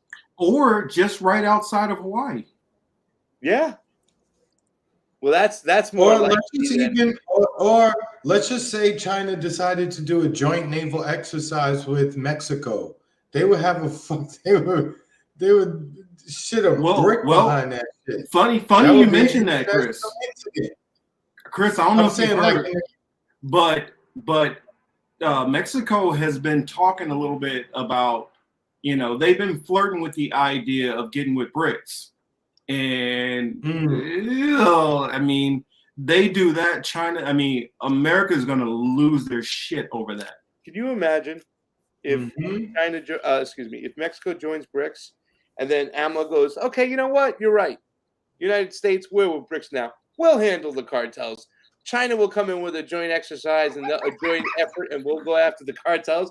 And you'll hear the Americans going, wait a second. Yeah, because everyone knows that the CIA runs the fucking cartels. So, I mean, that's what AMLO should do. He should call their bluff. You're right. We'll get rid of the cartels. We'll go with another country. I'm sorry. I thought I saw something that was my shadow. I think it was the cat around. I was like, oh shit, he's under attack. Got white cats fucking crazy. But say it's a joint operation and then call their bluff. Because, you know, right now it's all just bullshit. And do you see the way they're going crazy? Like Pompeo. Who else? Tom Cotton says we should go after Russia for the whole fucking. Oh, Lindsey Graham. Don't forget about him. Lindsey Graham, Eye Patch McCain, right? Crenshaw. Yeah. These guys want to go. Matthias, that Mad Dog Matthias, the ex-general. These guys want to start going in special operations into fucking Mexico. This is like ridiculous. This is just an excuse to start fucking with their government and to make sure that we get a hold of any of those natural resources that we need, like that lithium. Yep, that's exactly what it's about. But here's the thing which I try to tell people. these other countries didn't have a problem with it, even when the U.S. was getting the better of the deal. But now they're getting stronger, and now they're like, we don't have to keep taking your shit. And it's getting their start. And here's the thing: now it's gotten to the point where now in the U.S., because they're pushing so hard, they're starting to create division within even some of the Western power countries. Yeah. You got France is over there getting weak in the knees. You got Germany, who, like, if things keep going the way they're going, the German and French chancellor will not be able to stay in power. You got the Italian France, the French though. Come on, man, let's talk about that. Well, the French, if we want to be real, the French never wanted to be with them in the first place. The French never liked any of the other Western powers anyway. Yes, the French are usually supposed to be the French are the ones who supposedly like tip the hat to us, to go for our revolution. I saw it in the movie Adams, the TV series Adams on HBO, and John Adams was arguing with what's his name after Adams, the other dude. Hamilton. No, the next Jefferson, and Jefferson, and Adams is like, well, that's France and their revolution, and Jefferson gets mad and says, and he's referring to our revolution. It's the same damn thing. Like, you know what I'm saying? It is in a way, right? And I don't think a lot of people know why France is so teed off still with America. Like, because of what you just said there. They came in and helped with the American Revolution to help get us away from Great Britain. And then what happens when they're going through the War of 1812 with Britain? We turn around and turn our back against them. And then we help out a little bit with the Haitian Revolution. But then we back off after a certain part. And so what happens? They end up not being able to hold on to their well, the colonies. Well, before that, but the colonies, that's the reason where the Louisiana Purchase came in, because they couldn't hold the Louisiana Purchase. They had already just lost Haiti. And so then they ended up, having to pull out of this hemisphere, sell Louisiana Purchase to the U.S. to be able to fight the British full time, and then still lost. And so they feel like our empire, in a matter of maybe like 10 years, 20 years, dropped, a quarter down to a quarter of its size that it was, outside of, the African places which they were at. Feels like a bunch of fucking whatchamacallit oligarchs just using different fucking nation states to get control of shit. It's honor amongst thieves. That's what's going on here. It's like, hey man, I helped you steal that shit. You're not gonna help me steal this shit? Come on, man. Help me steal this shit. I'll give you some of that shit. And then what they decided to do is they're like, yo, what we'll do, since we didn't help out and bring you into NATO, we'll force the Haitians, which you had enslaved, we'll make them pay you. There you go. That's how it works. And they're still like, man, we're not even, but at least you did something. But right now, they're at the gates and they understand it's a fucking globalist oligarch. I think a lot of people understand what Macron is, that he's a little left puppet, you know what I'm saying? Yeah. Oh yeah. I don't know how their elections work. I heard it's pretty decent, it's pretty fair, but again, who they allow on their ballot, maybe I have to go check it. I have to give it a It is pasta, but they have the same problem as far as notoriety. It's the same issue. Like, how a lot of voters here in America, they vote for who they know. If they never heard you or don't see you on TV all the time, you're not getting their vote. And that's the same thing that happens there. Whichever candidate gets more steam gets promoted, and the media helps, of course, promote the steam. So they kind of insulate, okay, we have our WEF puppet, and then we have this person who we think we can mold into one of our puppets. And that's normally who rises to the top. And it's not that the elections are necessarily manipulated from what I hear. It's just that the options that you put in front of you. It's on the ballot and how they yes, that's how what we're doing, right? Like the censorship, like they'll never allow somebody to get any play, even on social media, because the people with the keys to the kingdom, They understand what's going on, so they're not going to let a certain person get popular even on social media, because that person could be a leader of the revolution. You know what I'm saying? Of moving forward. So they've really got us under full attack because they have full control of that apparatus.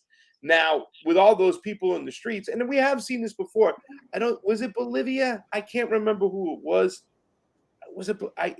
Maybe it was Peru, but there was a strike, and this was before Castillo. Maybe it was Ecuador. One labor leader broke through, right? And he was like, as he was going in the streets, everybody was going up to him. They were saying hi, and he broke through on social media, and if we can have something like that. You know what I'm saying? Is that are you talking about old boy where they came back and tried to put charges on him and they yanked him out under like dodgy charges, and then they brought in that hardcore, basically fascist chick who wanted to string up all the indigenous people? That's Evo in Bolivia. I don't think it was Bolivia. I think it was in between. It was in between Bolivia and something else. It was like a labor union guy. Well, that happened in Peru too, though. Was it? I'm thinking it was Peru. Because she was a chick that came out with the 5-foot Bible. A labor leader, indigenous. I'm gonna put in. I'm trying to remember who it was, but is indigenous with a D and an E or E.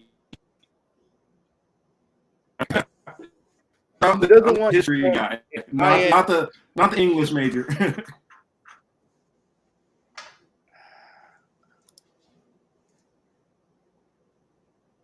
No. But I mean, it's the same thing that's been going on even in North Africa. That's what's going on with the whole China-Russia thing. Like, I would like to get I don't know if you got anybody. Whatchamacallit though coming up though? Haiti, this whole situation about to invade this shit. I don't know if you got anybody, any journalists you guys talk to out of South Africa, but I know a pretty good guy to talk to in South Africa. It's not a very big name, but he definitely knows a lot about what's going on there. And some of the stuff he was telling me about how Russia forgiving the debts of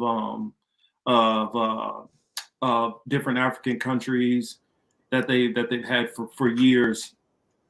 That's where they're kind of earning their way into the country. All right, can you let me share? Yeah. Marcus, aren't you getting $5 million soon? No, that's San Francisco. If it happens, I don't buy none of that shit. I do not. Man, you better look. You better I don't change your believe address. it. Look, I don't believe it. I think that it's all dude with the Florida. hat. I think it's him. You better change your address from the Amazon. Oh yeah, Peru, Lima.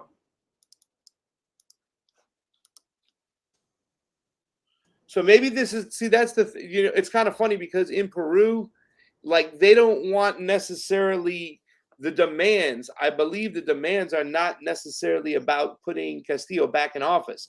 They want snap elections, and they want the Dina Boluarte to step down, and they want to rewrite the Constitution, and they want to make sure that because the whole thing is that the corporations, their contracts, I believe, expire at the end of this year.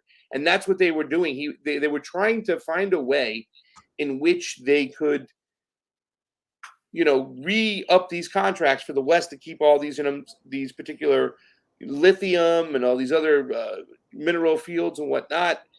But, that's what Pedro Castillo was doing at the behest of his people, was trying to make sure that they can nationalize these natural resources, right, for the Fourth Industrial Revolution. Like, in other words, you want them, you can get them, you just got to pay for them. And the people are going to reap the benefits. But they didn't want that to happen in Peru. And the West and that's why they cooed him from the inside. And as soon as they had it, what's his name? Lisa Kenna, I believe her name was, worked for the CIA, showed up from the State Department in Lima. It's okay, we got you, But I think Bolivia is trying to funnel some money in to stop the shit. But yeah, I want to find dude's name.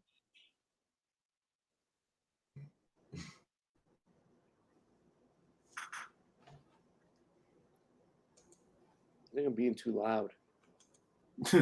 Mom's gonna come in there and start smacking you over the head. She's gonna crawl in ninja style on you. I gotta wrap it up, but yeah, we're about to wrap, but I gotta wrap it up. But yeah, that's the homeboy. I'll find out his name. I don't even know if it has it in there, but that's him. That's homeboy. But and that's the thing, just trying to find a leader that gets hot, and I mean, look what happened with Bernie, like, right? He caught on fire. And it happened to Trump. Mm-hmm. It happened to Trump too. See, the difference with Bernie is, I feel Bernie, once he got in there, they would have pulled him aside and said, hey, you start doing any of this shit that you were talking about, and it's about to be a problem. And he's like, all right, okay, I'll take a knee then. I will take a knee and bow on out. And that way, I don't ever have to do it. It's kind of like the same thing. Remember when Gavin Newsom promised that he was going to do Medicare for all?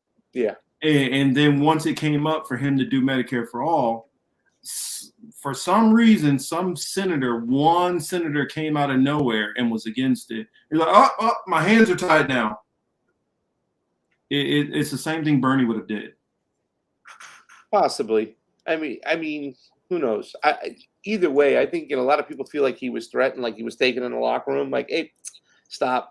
Because it did change his rhetoric. He did change his rhetoric completely. He bought into the social wars. He got away from the economics, and that's where he fucked up. Guys, I can get my mom out there. She's mad. She playing some shit. I woke her up. It's 1 o'clock in the morning. She's got church in the morning, so I got to go because I got to be a good son and go to church with him. But holler at me, DM me, text me your number and stuff. Let's. Oh yeah, for sure. All right, yeah, because I'm down there quite often, so it's not even on my way. Cool. And even though our audience should already know where to find Pasta at, Pasta, can you let the people know where to find you and what's the greatest morning show that they should be watching? Of course, I'm always at Yo Pasta Twitter, at Yo Pasta Instagram, the Convo Couch, and also AM Wake Up, both on Rockfin Rumble. Sometimes we hang out still on the Convo Couch a little bit on YouTube. We do have a YouTube for the AM Wake Up, but every single time we put videos up, they just take them down and give strikes. We got a strike for Patrick Henningson's video. We put up the other day. We got a strike before for Alex Steins. We got a strike before for Whitney Webb's. So they fuck with us all the time with those videos on YouTube. So if you want to watch AM Wake Up Monday through Friday, I'm going to go Eastern times now all the time. I ain't going Western no more. It's 10 a.m. to 1 p.m. Monday through Friday. And then the Convo Couch, we're going to go around 3 o'clock or sometimes around 2:30. All depends around Fiorella, her schedule. She is in Moscow working for RT. You can always check that out on Rumble. I believe Odyssey has it, but go to Rumble. It's a lot easier and smoother over there. It's kind of funny because Rumble's a conservative network, but so she'll be in Moscow for like I think she's got 6 more months left on her contract right now, and who knows if she'll get more or what will happen or what's going on and where we'll end up. You know what I'm saying? I'm gonna kick it with mom. Either way, that's good. Either way, that's good for her. Yeah. Your homework is you got to get with Pasta and you got to figure out about Rumble, because I'm thinking that we probably need to get one on Rumble. I don't know. We'll try it out. A lot of people keep telling us to hop on Rumble. So you guys go at set times on the weekends, or? Yeah, we normally go. What is it? Was it roughly around 9:30 Eastern? Eastern. Yeah. On Saturdays. And then people on the West Coast right now, so it's 1 o'clock here, so they still got some. It's 10. It's only 10 p.m. over there, so yeah, they got some meaty time on Saturday nights out there, Vegas style. It's Sunday. Yeah, Sunday, I do my other show, but I'm also wide open. If you ever wanted to, you got something that's like, yo, I want to talk to your audience. Let me know. I'll do something special on Sundays. They're normally wide open for me. When do you get those days off? And they're far and few between, but definitely I'm checking my calendar for the next one because I want to get back on AM Wake Up. Sick days, right? Yeah, I would like to, one of these days, talk to the Convo Couch also. Totally. You can't get Monday, Wednesdays, and Fridays off though, huh? No, but what I can do is one of these days we go like at 2:30, 3 o'clock.